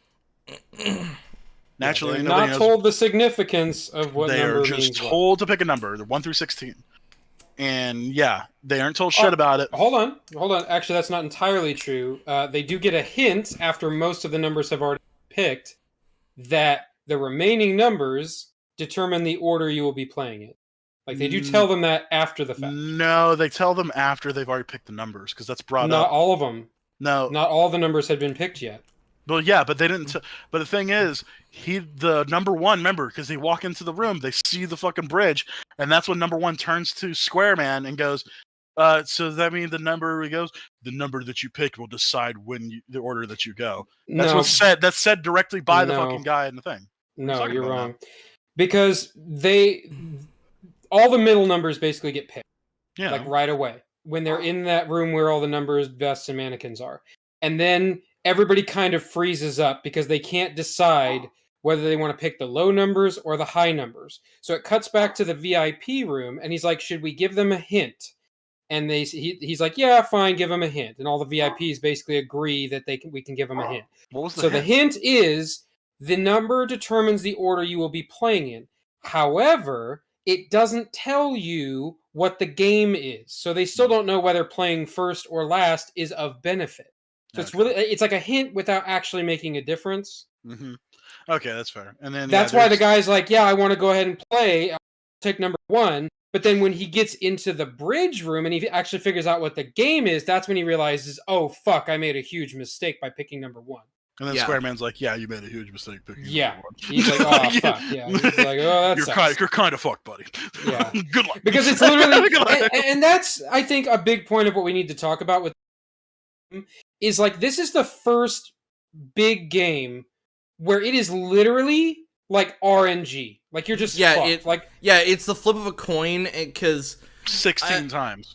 Yeah, which the mathematician says it's like when he gets to his point, he's like the odds of making every single jump are like 38,000 something to 1. Yeah, like it's 1 insane. Versus like 38,000 or some shit like that. Yeah.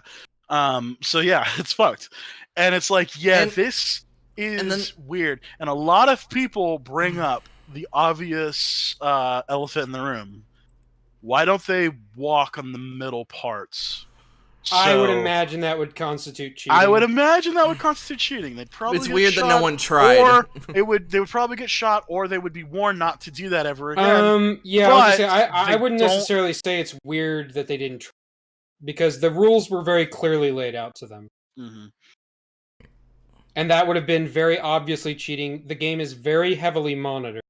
Yeah, and then But then the fucking end of it kind of contradicts that. So we start going down the fucking list.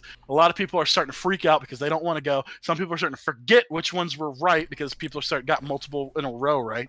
It's all chaos and it starts getting fucked up. A lot of fucking people die. Comes down to the last 4 and we lose Dachshund and Crazy Lady and I was going to say she says Ozuna drop and she fucking I was about to bring up how.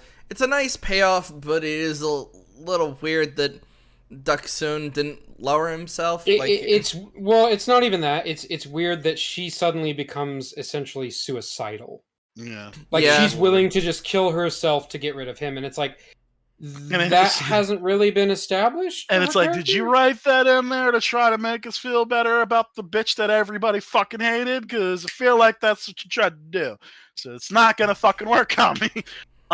So anyway, Dachshund and Crazy Lady die. Everybody fucking dies except for our main characters, best friend, pickpocket girl, and the guy in front of them. Now the guy in front of them is a glass maker. So he starts to figure out which one's tempered glass, which one's regular glass. Yep, and he can tell just by the way it looks. Yes. Looking at the side of it with the reflection. And so they go, fuck, this is no fun. It's like, it's kind of fair because he's fucking main character did during the fucking honeycomb thing. He used his brains and he used his intelligence to fucking lick through it and shit like that. Yeah, and it's like it's well within the guidelines. It's well within the guidelines. Actually, it's worse than that because when they look at his fucking profile, they're like, yeah, he's it's a glassmaker. in his goddamn profile that he was a glassmaker. He was a for glassmaker. like 30 years. We decided when we made this giant fucking room of glass, we didn't look into one of our guys being a glassmaker, even though we've literally studied every single one of our fucking guys. I have a question. And then literally all the guys go, "Oh yeah, I noticed that." I have a line from all of the English speakers saying, "Oh yeah," like it's like fuck off. So I have a question about glass. I don't know if you guys will even know the answer. Does tempered mean it's more impact resistant? Because I thought tempered meant it was only better against like heat, hence why it's used in like Bunsen burners. But I can break a Bunsen burner if I smack it against a table. I'm pretty not a Bunsen burner. I Sorry, I can break a beaker. Tempered has to do with how it's made, and yeah, it could have stronger resilience. Mm-hmm. But it doesn't mean it's indestructible. It just means it's more likely to hold their weight. Yeah, if a third person, because it said it can hold up to 2 people, I bet if a third person jumped on it, it would have just broken, and then everybody would have been screwed. Yeah, they would have been screwed. Yeah, actually, it's actually good they didn't do that because they would have fucked the fucking whole show over. So, So yeah, we get to what's the difference between him knowing the fucking difference in the glasses versus the old man who knew the strategy for tug of war? And also, main character man like using his head to fucking like lick the back of the thing as opposed to using the toothpick, which was awkward. Or in red light, green light, getting behind somebody and essentially using them as a human shield.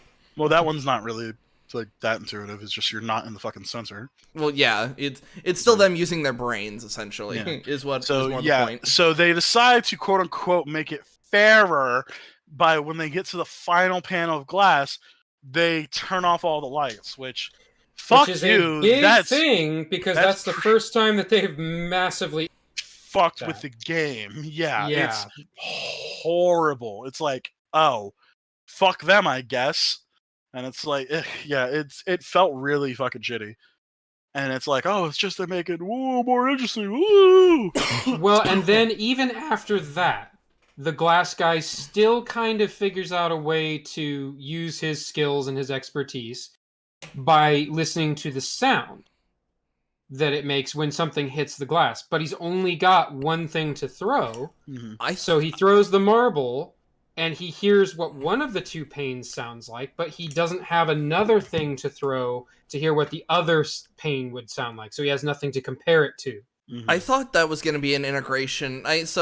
I thought, like, it didn't say, like, you had to take off your shoes. It didn't say what you could have done after. I thought they were gonna, like somebody was gonna hold on to their shoes, and then they would have just thrown it at the glass as hard as possible.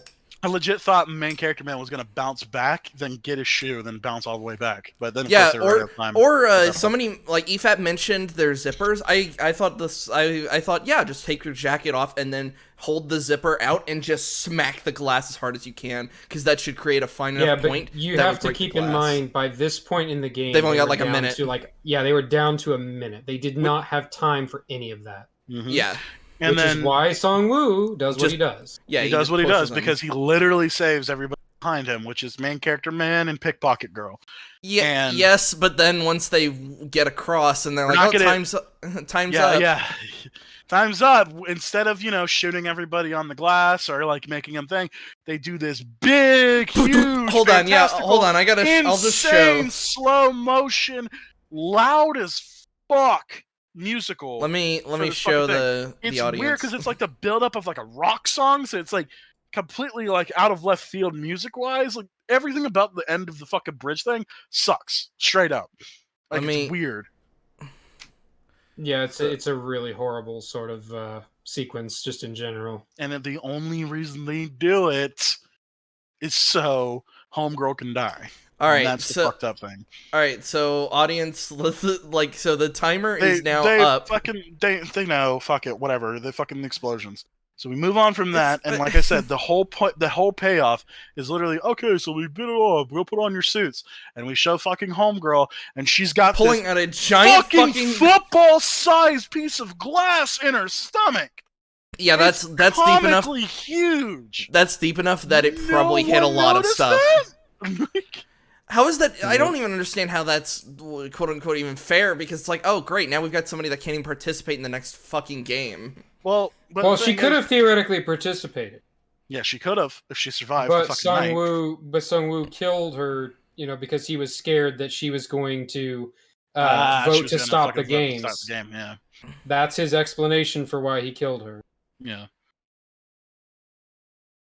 Because he's like, I know you guys would have voted to stop, and we can't do that. I guess it just like, boils to even though she was in shock and like dying at that point, but whatever.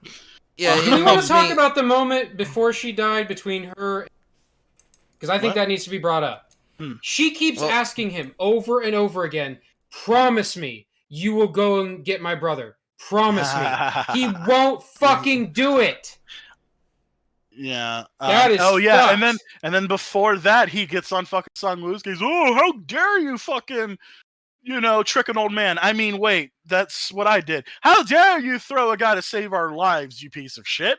Like, fuck you. And it's like, dude. Like, I he do like the less. Unfortunately, main character becomes less and less likable the more the show goes on, and it's weird. Yeah, towards the end, he does some very strange things, like from a character standpoint, that just do not work. Mm-hmm. Like, at all. Yeah. And that all comes into play for why we kind of hate him. So, yeah, she try to make some promise, and he doesn't do it. He's like, oh, we can kill him. And it's like, we are murder! He is more bloodthirsty than he's ever been in the entire show. Kill, murder, we kill him. Oh, you're dying. Oh shit. Hey, there's a little girl. She's dying in here. Like, fucking hell, dude. So yeah, we finally get to the titular game. Oh wait, no, we forgot the ending to Detective Man's story. I thought we covered it, but fuck it. Detective Man somehow fucking swims all the way fucking shore to some random island faster than a fucking boat. Like he gets to there. He granted he had a head start, and also one of those like mini. I don't know what those things are called. Little in Subnautica, it's like a little thing that allows you to move a little faster if you hold on to it. Yeah, but it's still not faster than a boat. Well, because halfway there he starts swimming. Remember? Oh, you're right. He ditches the thing. I thought he used it the entire time. No, he ditched it. No, he ditches it halfway. And it's why? Because fuck you. So anyway, because fuck you. This is the bad plot. Hold on. And now he's trying to like get higher ground so he can get a signal. And he calls the police chief, and then just like he's like, the police chief's like, where have you been? He's like, please send the National Guard. Send everybody. I'll send you the pictures. It doesn't like he tries sending the pictures, and the signal is still not great. Meanwhile, the people have seen him. And shut up. He just called his boss, who has lost him. He's obviously a reputable detective through that guy. There is no follow-up to this scene. There's none. There's nothing. So he calls him, says, National Guard, hey, I'm under attack, blah, blah, blah. And then the police chief just puts his phone back on the desk and goes, that's the end of that chapter. And he fucking kicks his feet back up and fucking hangs out. That's all he does, because there's nothing else for the fucking part. He doesn't try to fucking do that. They don't, quote unquote, find his, well, yeah, because they don't find his body because saved for the fucking sequels, but whatever. It's bad. It's shitty. And then it's revealed that, brother, join me. And then it's like, I don't want to join you. And then fuck you, gun time. Bang! It's like, I guess. I was curious about a specific line. I was talking to Ninja about it. He kind of needs to bring it up in the show. He's like something about your revolver. So the revolver has one empty spot, has one blank, and he already. Wait, hang on. Yeah, we're trying to add up the math. That's why. It's like I'm waiting for the voice. I'm waiting for the voice line to be said. Well, but there's also the issue of the gun that's displayed is a 5-round revolver, but when he calls what it is in dialogue, that is a 6-round revolver. So there is a conflict between what is shown and what is stated. Yeah, and also not to mention, like, not only what it stated, it's like that gun wasn't even the right gun. It's just flat out wrong. Yeah. So whatever. Everything about literally, there's nothing good about the detective story. Flat out. I wanted to kind of. I guess I was really confused as to why that policy is the way it is. Like I know I'm not familiar with South Korean culture. It's just probably how South Korean culture does it. Remember, they're still using 6-shooters, which America Okay, decided yeah, not to use. America decided not to use 6-shooters after the Hollywood shooting. So, like, it's a different country. We don't know the specifics, but we are told that this is how they do it, and it kind of makes sense when you think about it. So it's fair. But fuck it, don't fucking try to fucking do anything else with Detective Story because the fucking show doesn't either. So moving on. Yeah, the Detective Story. It's got a massive, hopefully, game over, but it's more than likely that he survived. After all the backlash, I'm pretty sure it's gonna be like outed.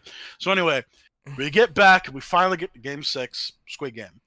Squid Game is a game where the offensive player has to try to make it to the other side of the squid.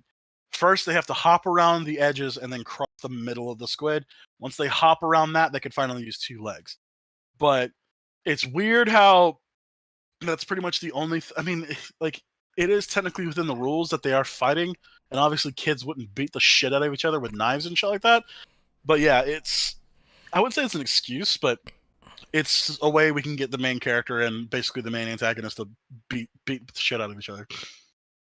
Yeah, it's very weird in that, like, the rules of the game are almost entirely irrelevant. Like I said, once he passes that point, then yeah, it's pretty much all no holds barred. So it does somewhat play into it, but yeah, once it's past that point, it's like, okay, now it's just a fight. And it does play into the fight too, because there's a moment where they're about to get pushed out of the ring, and he stops himself and tries to get like that, because if he got pushed out, he would have got shot.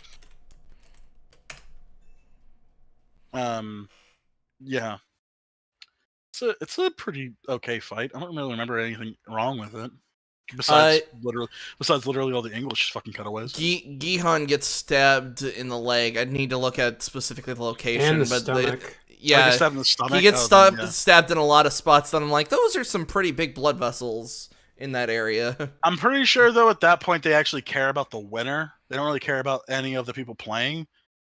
So I think it's safe to say that because they're going to give the guy fucking $46 billion. Yeah, that they stitched him up. Yeah, they stitched him up, so that's fair.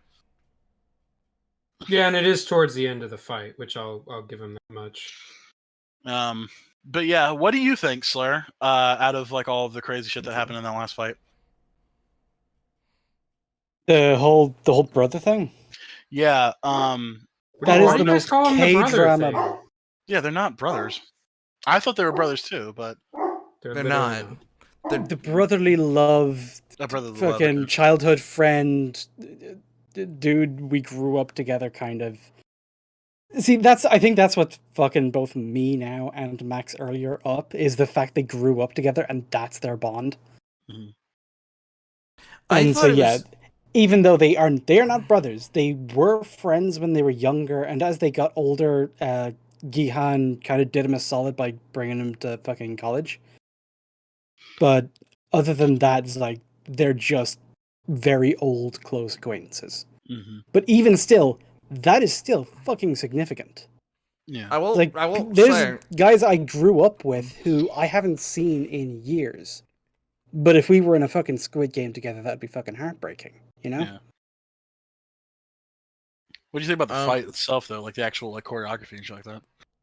I thought it was fine. You know, that these are two people who are not experts at violence. They're just two normal dudes trying to overpower one another. I liked how crossing the first line, Gihan didn't even bother. He threw sand into his eyes and just walked.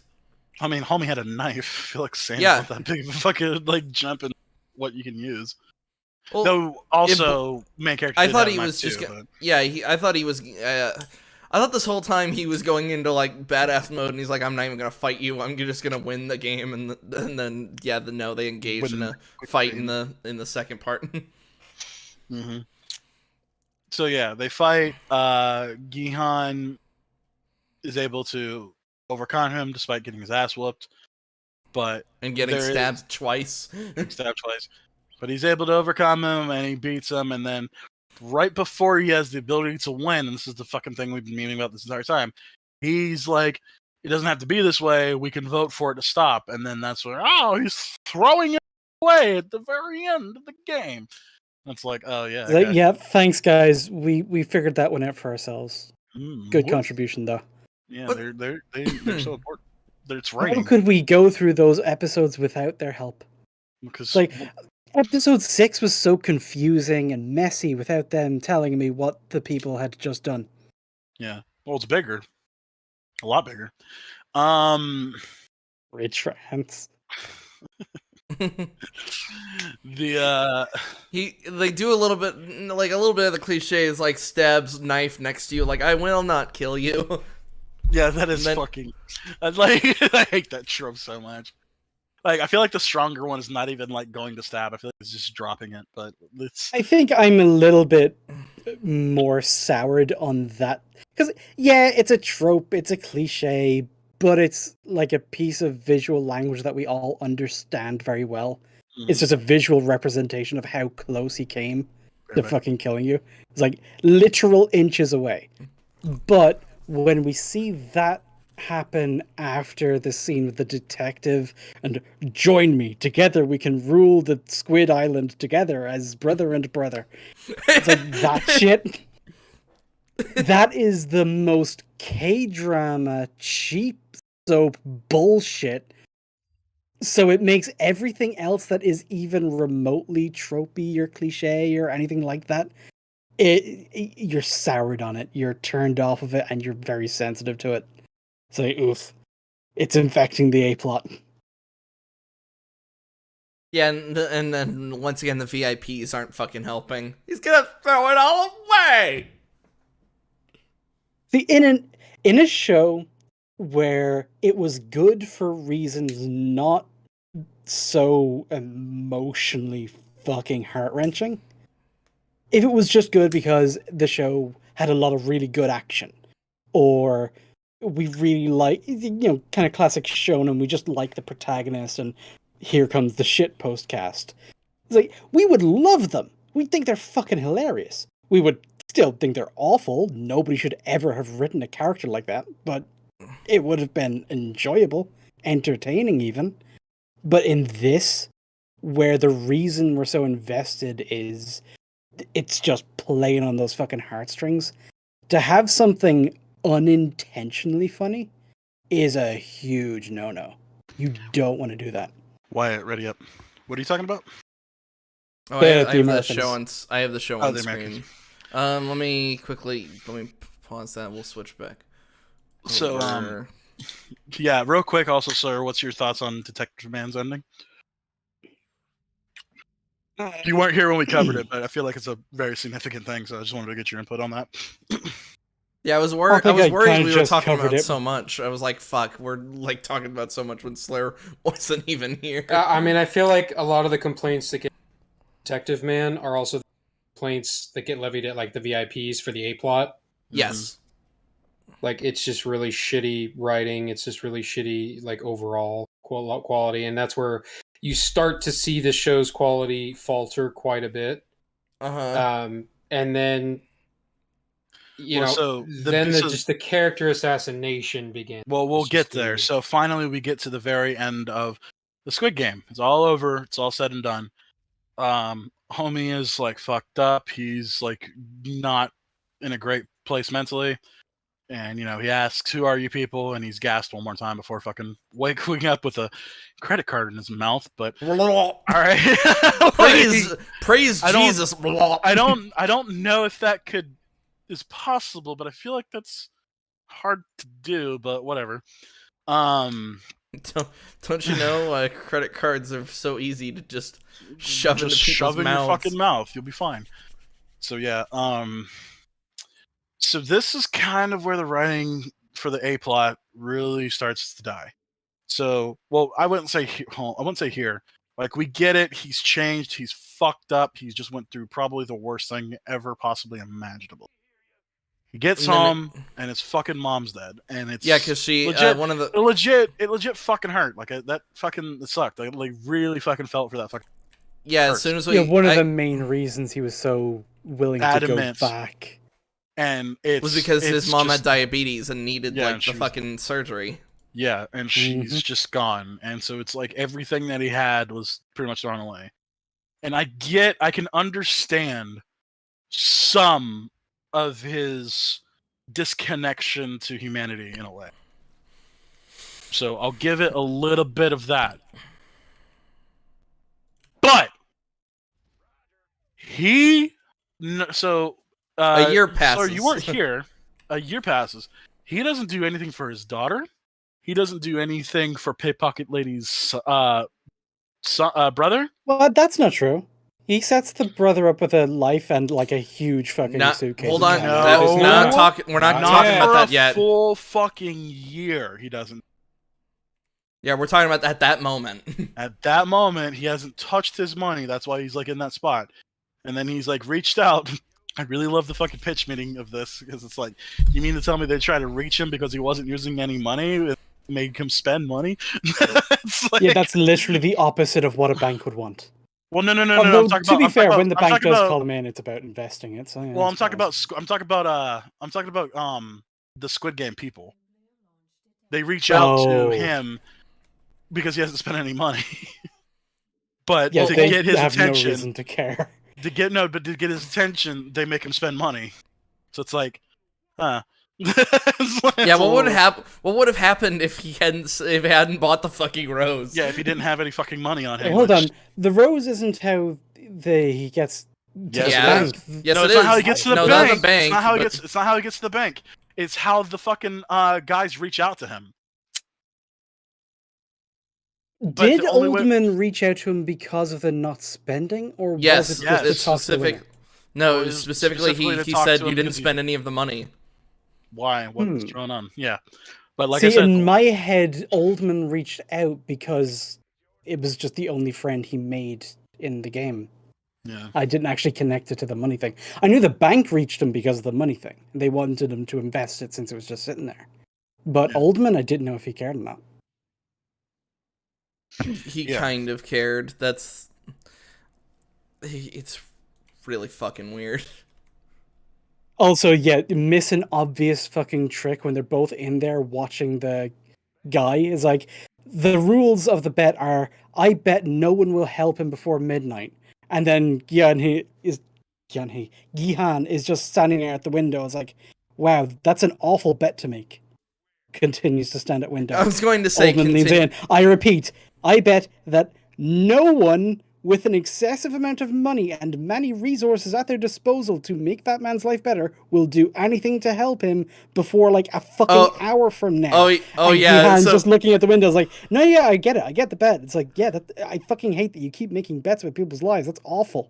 it then Continues doesn't to do. stand there. Yeah, I thought that was the same thing. I thought they were gonna be like, so Gihan's gonna go out there and help him, Yeah, right? I thought that was like the obvious thing. I thought this was the old man having like just a very tiny redemption at the end of his life. It's like, you know what? I fucked around. I just did all this hedonistic shit with my life, and then I was old and weird, and I made these Squid Games. But you're not me. I've seen in every game I went through with you that you are, at your very fucking heart and soul, a good person. You want to help people. You want to be generous. Also, like, half an hour's gone by, and that guy is still freezing. But, yeah, anyways. yeah, like legit, I do 100% agree with you. I thought fucking Gihan was going to be the person to go down there and get him, and that would have been like him, like starting to be his Well, but own if he self. goes down there and get him, he can't really place the bet. Like that goes against the whole.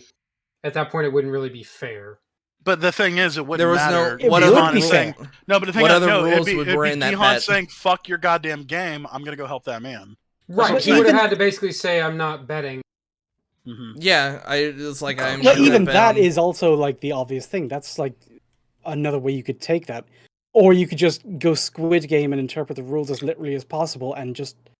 Well, you don't actually have your fucking arbitrary mask people. If I follow the rules as you laid them out, you don't get to say shit. I'm gonna go get that guy's soup. or just give him like enough money to just get him a hotel for the night. Because it doesn't say how long you needed to help him. Like, or Well, but in that wasn't case the of- bet. The bet was for That someone nobody else. would. He didn't take the bet. Yeah, he did. He did. He said, "Oh, Yeah, if he this did. happens, I'll Oh, kill he you." actually did take. Okay, yeah. Mhm. He's so focused on wanting to kill the old man. That's he's why like, he doesn't go down there and help him, is because he took the bet. Yeah, but I'm saying, him saying "fuck the bet" and going down anyway would have been a really cool thing for being Oh, honest. absolutely. That would have Yeah. been better. Oh yeah. Yeah. Especially considering what the intention with the ending is supposed to be exactly that. Fuck the games. Fuck your squids. Sir, for a split second, sir, could you please build some air units? Fuck Do I you. even have air units? Yes, you do. You have Here's the plenty. fucking Zerg! Sorry, No. wait, you've never played this before. You never played this- Yeah, Zerg, no, I've never played Zerg before, and all of my dudes with wings just hop.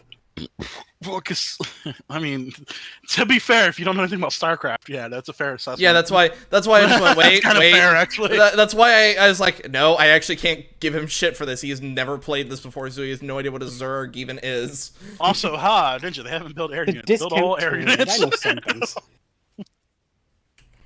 I've built air units, it's just I'm fucking outnumbered here. Because Slur didn't build any. Haha. Anyway, me and my Gombo are running your asses over. So, yeah, no, I really wish, so, just What's yet the- another log on the pile of don't like Gihun anymore. yeah, like, it's just, And it's tragic that it's like right at the very end, after you go through all the hard shit of actually setting up a character, making us like them, making us like understand their situation, why they make the choices they make, and then following through on like the central conflict of your whole story, keeping to that, just to fuck it up at the end. Really? Apparently. Yeah, it's a major case of did not stick the goddamn landing. yeah, so then he decides to leave, and he's like, money, and then he fucking goes and gets a haircut, and he dyes his hair red for some reason. It So does colored not look good on him.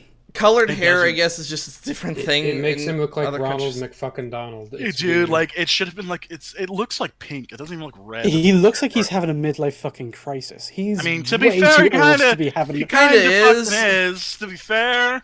But yeah, And it's not even just Old- the color; it's the style as well. He's got like this 2007 emo do. yeah, it's weird. very It's anime protagonist. very fucking Yeah. anime. That was weirdly like anime. When fucking Alice in Borderland is the one actually based on a fucking manga. But yeah, okay, yeah, we'll get to that. So yeah, he finally acknowledges. Wait, sorry, no, this is before that. He finally acknowledges that pickpocket lady had a fucking. I keep wanting to say son. brother. She had a brother, and he was gonna look after her because that was the promise that he didn't make because he was kind of shitty at that point. Yeah, he let her die with uncertainty as to whether or not her brother would be okay. Yeah. Well, to be fair, it was Which is you know, really fucked up. Yeah. It's Sung Woo who killed her. He, the guy who graduated from SNU. But yeah, no, and he then goes out to Sung Yu's mother and says, "Hey, can you watch out for this kid?" And then gives her a dickload of money and then leaves. He then finally, after a year and some fucking change, finally acknowledges the fact that he has a fucking daughter that he loves. So now we're coming back to what I was saying at the beginning of the series. I liked the fact that he was still trying to be a good father. He was very but he compassionate. fucked up. But the thing is, they don't acknowledge it in the show at all until the very fucking end. He might as well not have a daughter. And yeah, It's weird. he then abandons his daughter yet again. So after a year, because we see more, he sees more Squid Games. he says more Squid Games coming, and I get like the vengeance. I'm gonna take him down kind of thing. Which, by the way, hold on. If there's a can't- season yeah, 2, he's he kind- can't win. He cannot win. He's kind of a goddamn like shitty person. In terms of not only the- character, not only morality wise, but he's not great physically. He's not really that smart. Like I don't understand like this whole John Wick ending. Like, did he somehow in that year become like a super badass and we just didn't see it? Like, you know what I mean? Like it's so. I weird. mean, he does have red hair. So Don't you see- obviously hold on. he He went studied Super the blade. Saiyan. Don't you understand? Don't you understand a knife? A knife is like a stick-like weapon. Oh yeah. He got good with the knife. He got stabbed twice, and the fucking person who's fighting with the knife had to kill himself. So,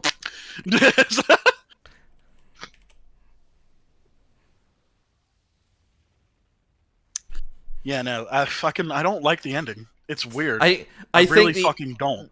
the It ending undercuts his core thing. His core Exactly. thing was basically, I want to be a better version of myself for the sake of my family. It's like if you boil it down, you strip away the details, that's kind of what you're left with. He wants to be the kind of person who can spoil his daughter. He wants to be the kind of person who doesn't have to leech off his mom. Well, yeah. But then at the very end, there's nothing in the course of the show that makes that go away. Yeah.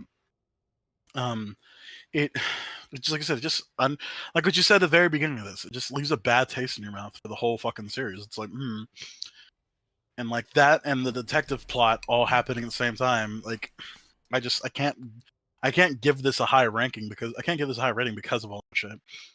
Yeah, that's why I proposed, like, man, this might be a 6. Yeah, I still say And 7 the because fact the that high... Go ahead. a show like this that gets so many things so right, coming in at like just above average, that's fucking heartbreaking. That's not how this is supposed to work. Right? Yeah. He's just throwing it all away here at the end. Oh, sorry. Literally, it's a fucking analogy for the whole fucking show.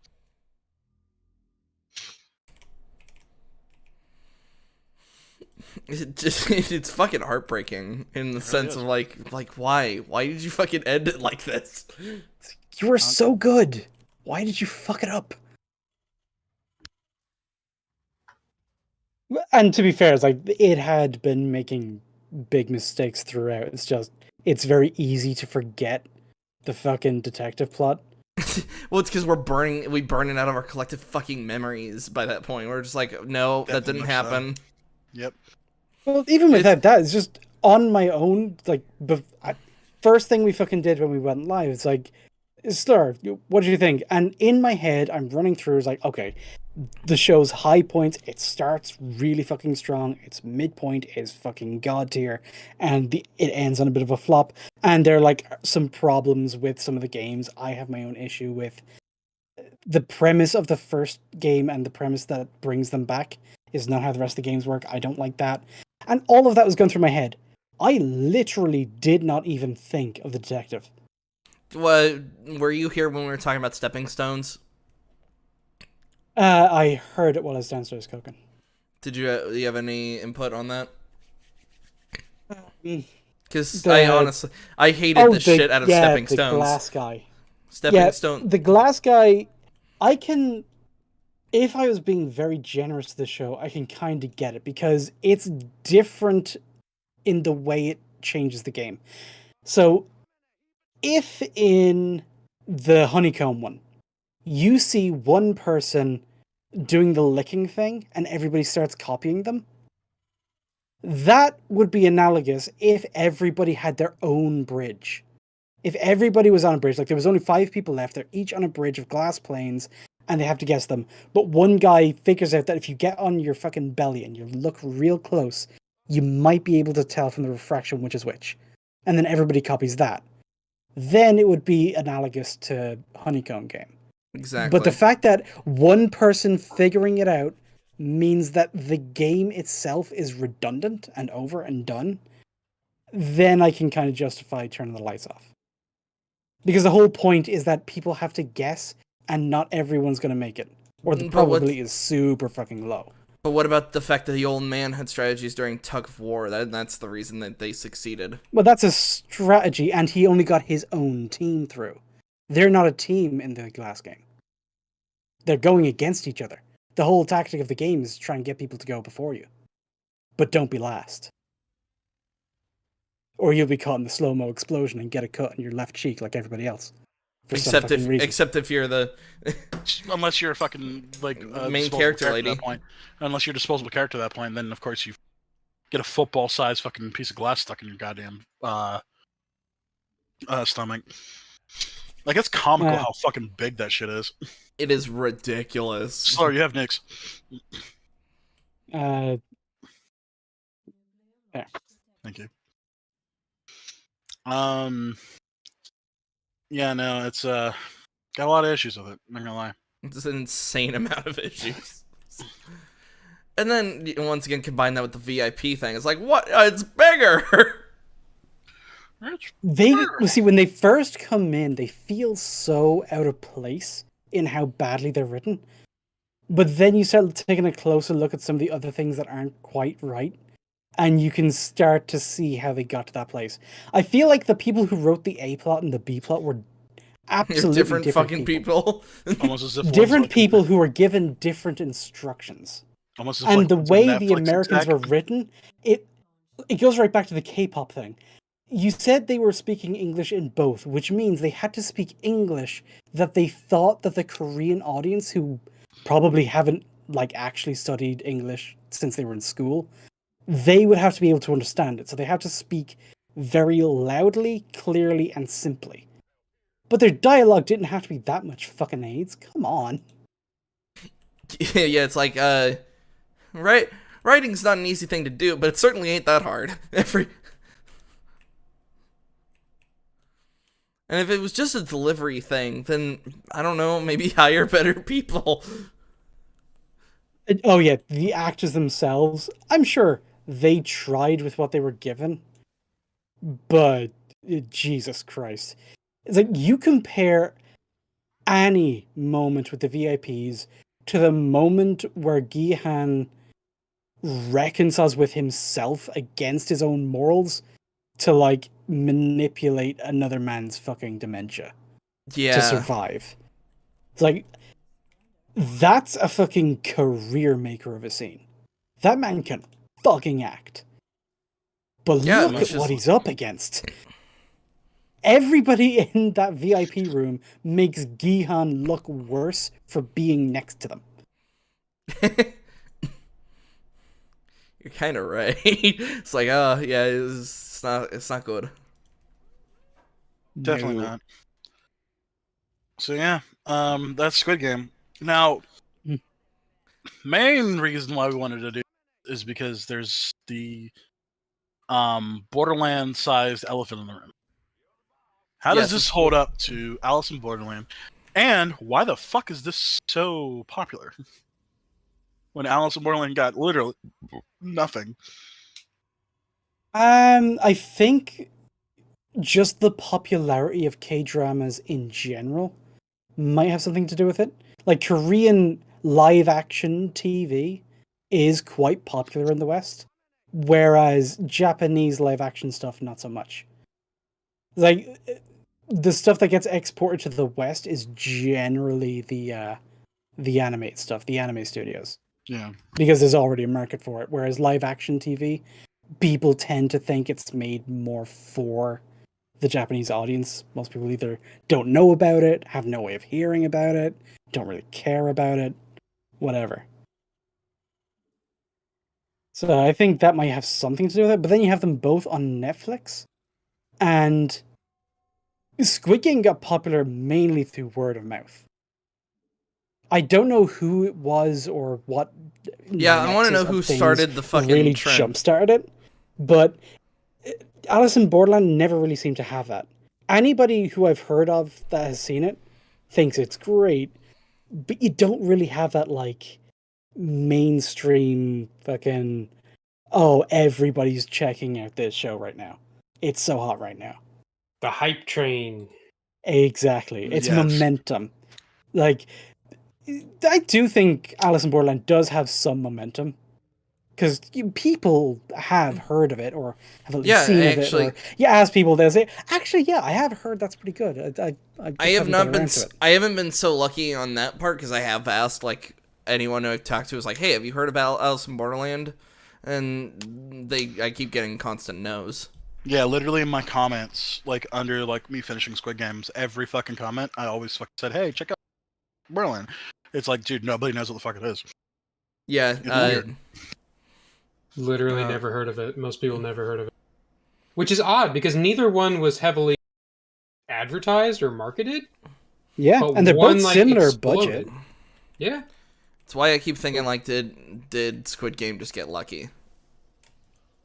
It I mean, could I be. wouldn't Honestly, necessarily it could say be. lucky. That seems almost disingenuous, but Well, it makes it sound like it didn't get there on merit, and when that's not really what that means. Yeah, that's Like, you can have a great film, objectively, but if the word doesn't get out or the right people don't talk about it, it just won't get that momentum for the hype train. It's not a mark against the movie, it's just kind of the way things go sometimes.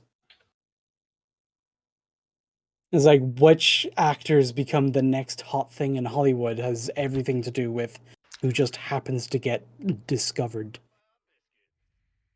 Yeah, and it just happened to not be Alice, which is really unfortunate because the only person I've ever heard talk about it, I remember Az bringing it up on Drinker's Open Bar where he got 1 million subscribers, but even then it was only a passing. Like, he just said the name, he didn't ever talked about it. Yeah. It's really unfortunate because these guys have already covered Alice. I didn't, so I watched it on my own. Really fucking enjoyed it. It was really fucking well done, and a lot of the fucking things. I would honestly now, after going over like all of the issues with Alice in Borderland, or sorry, with Squid Game, like and like even coming to realizations as we were sitting here talking about it, Alice is stronger. Yeah, Like, Alice is insanely stronger. Yeah. And when you said, that's why when I think like weeks, like either a week ago or something, you said, "Oh yeah, Squid Game's better." I had to go like, well, like I said, it was because we just had this issue with Shady Do-Rags. Yeah.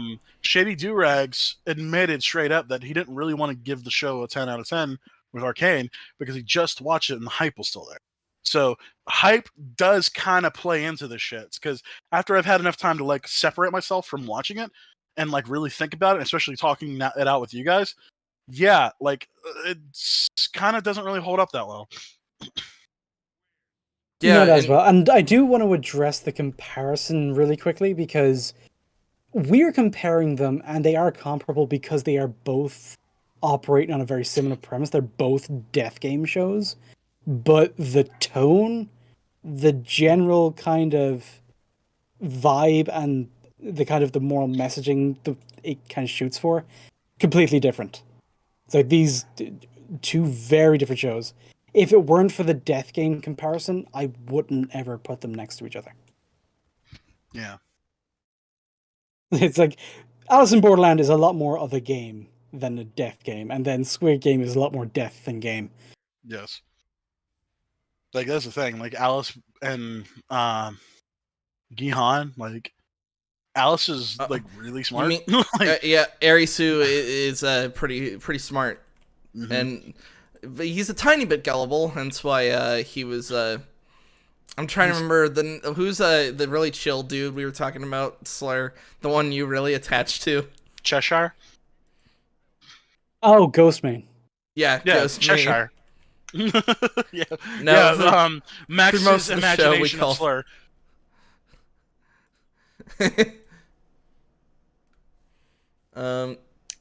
Yeah, I think when it comes to the main mystery of Alice in Borderland versus like learning more about the organization in Squid Game, I'm like, I'd rather learn more about what's going on in Alice. Well, that might be a little unfair because we've already got the answers for Squid Game.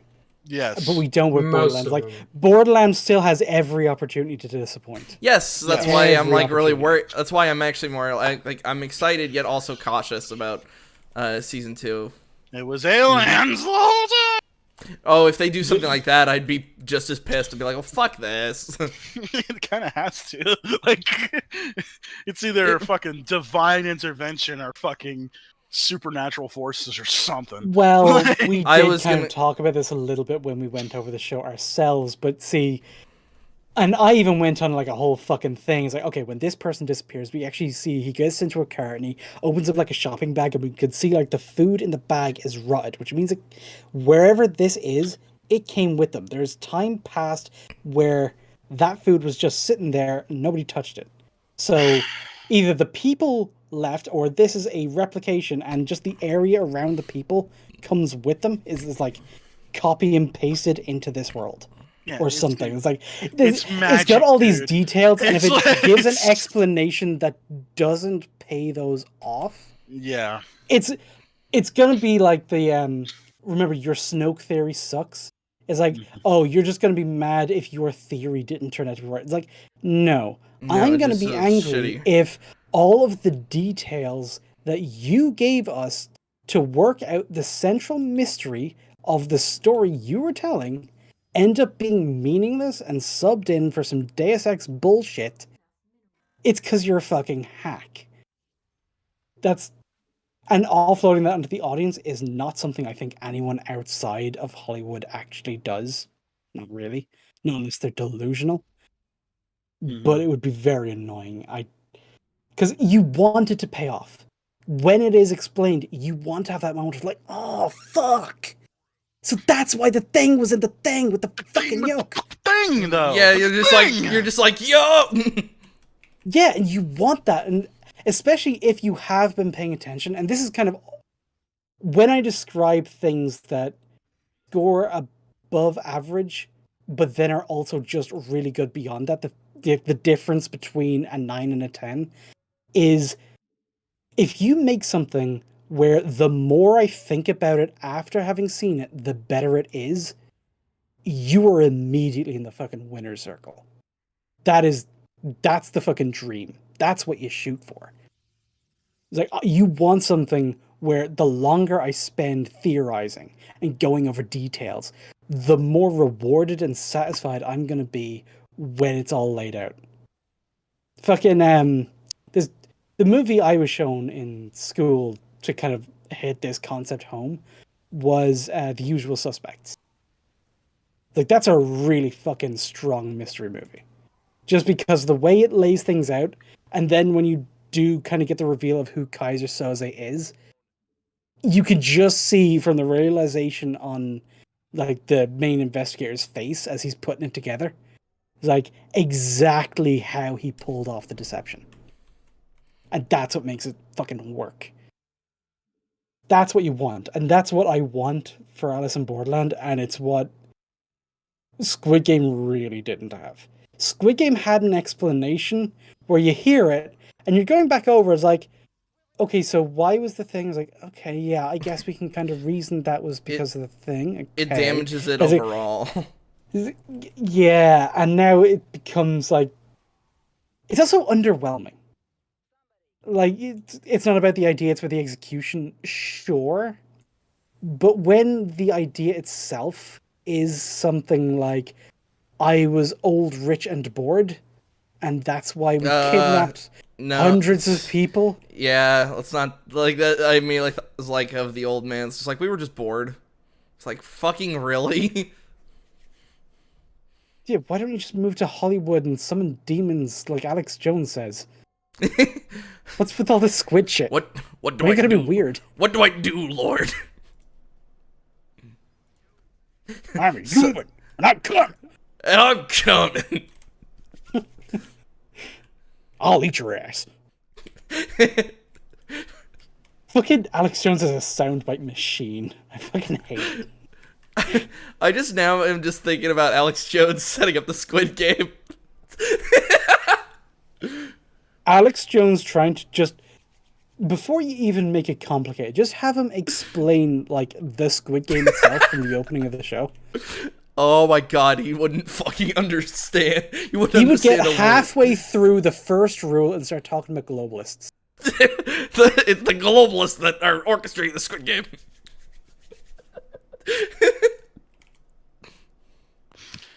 Okay, sorry. I had to run real fast. The Squid Gameization, which means it's racist! Yes. Why would you think otherwise? Oh, did you miss everything we just said, Max? Yes, unfortunately. Sorry, I had to. We were talking about Alex Jones trying to set up the Squid Game. What? How did that happen? I was gonna say, like, you should have just been here like 20 seconds ago. You just had to have been there, man.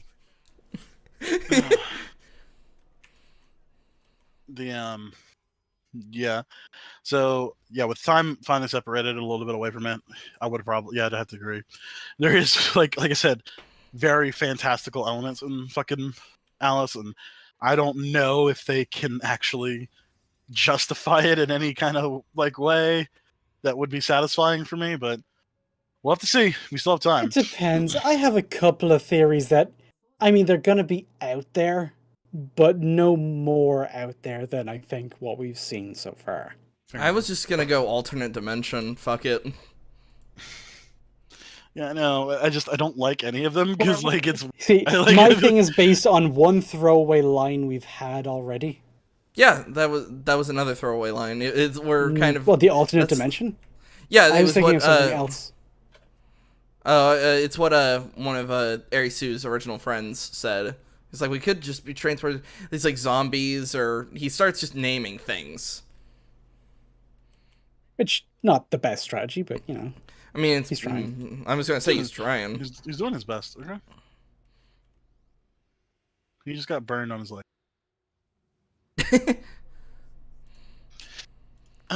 Yeah, no, but that's a good game. Pretty solid, but it's got a lot of issues. Well, now that we've like fully talked about it, what would you say your number goes to now? Like I said, it's about the same. It's a 6. Squid Game Yeah. is a 6. It's above average, absolutely. Even with all of its problems, it's above average. It's like, I cannot ever justify lower than a 6, however bad some of it is. Yeah, But I my would even god. go as far as to say maybe a low 7. Like, I would be willing to give it that. Certain episodes do uplift it a lot, but I'm also like trying to avoid putting too many eggs in one basket as well.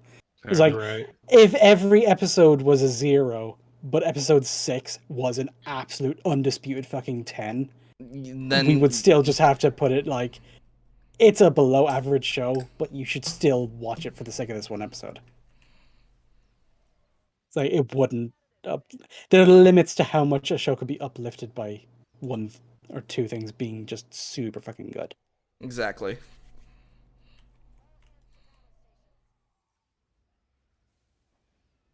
Whereas Alice, I can't remember what we settled on. I think I was at about a 7 or an 8. I think I gave it it's an 8 or a beyond 9. above average to very I think 8 is what we sort of like averaged out at, because it's very good. There's some characters that tonally they're a little odd. You can kind of spot which ones didn't age well out of the manga compared to others. Mm-hmm. Fucking Katana Bro probably looked sick ass in like black and white in 2D. In real life, he looks like a fucking autistic edgelord. He looks weird. That's certainly one way to put it.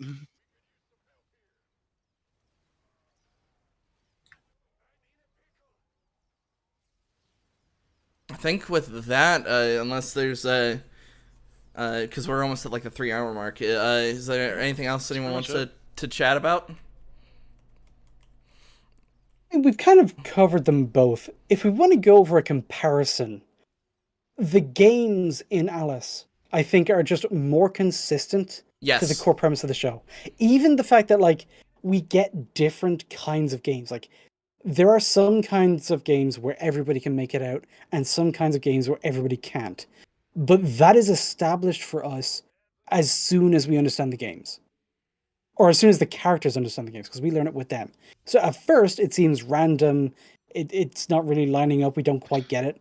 But once you understand the system, like, oh, okay. Hearts are when I'm going to want to die. Got it. Yep. Ooh, can't wait for that king, queen. Oh, so it's 4. Yeah, now we've The got face face cards. cards. It's 3 face cards, right? So Yes. Jack, For king, each suit. Jack, queen, king, and then so there's 4 suits. Yeah. And then season 3, I'm guessing, is going to be the aces. No, the aces are already there. They're the ones. Oh, right, yeah. And so use fucking aces being high. Yeah, no, it's weird, but there's. So yeah, it's just 3 cards for each suit, and we don't actually know what the suits correspond to. Or we don't know what the faces correspond to. Assume it's implied that they're higher different. We don't know exactly. Well, we know that's how How it much works of a for the difference? numbers. but that's because like numbers go in like very specific and universally agreed upon increments, whereas face cards, well, face depending on the cards are- game, can If have like aces are low, then the different face functions. cards are high. Yeah, I was about to say the face cards are pretty straightforward. Jack, Queen, King. So, do we think it's just going to be the same but more difficult? Oh, Or definitely. a But the different thing Well, is- the suits will still have the same Yeah, breakdown. Meaning. the Yeah. same difficulty- logic.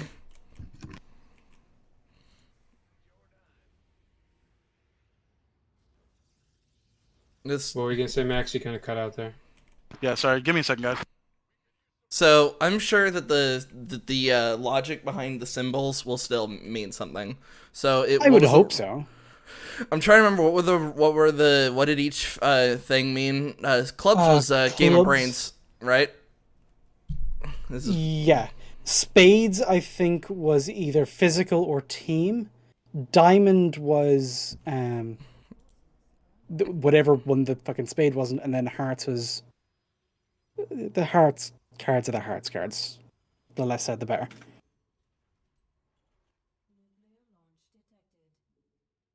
yeah, I think that might be it. Yeah. The overall, Alice comes out a lot stronger. I still think both shows are very fucking good and very worth watching. But more people should watch Alice. Fuck's sake. Yes, I think that's our one of our takeaways. No matter what, it's like fucking watch Alice in Borderland. Assholes. Just Sorry, like I the just internet. got some family drama stuff going on. But what's is that it? Are we done? Yeah, Yeah, I I think we're think closing it. so. Yeah. Yeah. I'm And trying thanks to for look at host- this with the schedule. Is Christmas next week, or do we still have another week left? We're done recording, right? No, we're No. still here. Well, then press the button before we start talking about shit. Yeah. I was going to say like look forward to next week, but it's like if it's not, I would like to. give Obviously, them a Christmas heads up. time is coming up. We're not fucking heathens. If we're not fucking recording on goddamn 25th, we're not gonna. I don't know if the 25th is next week. That's why It's a Saturday. It's Saturday. It's the 18th. That's fucking Spider-Man. 18th, 19th. Yes, Spider-Man. We might be able to chat about Spider-Man. We'll see Maybe. y'all later. I'm getting on Sunday. Yep. Later, guys. If I even fucking see it. Yeah, I was about to say I don't think half of us are gonna see it. So this Well, will be just I might Max and if I hear it's fucking good, but I'm not gonna go. Just in case. I don't have that much faith in Marvel right now. Right, which is fair. So I'm gonna wait, and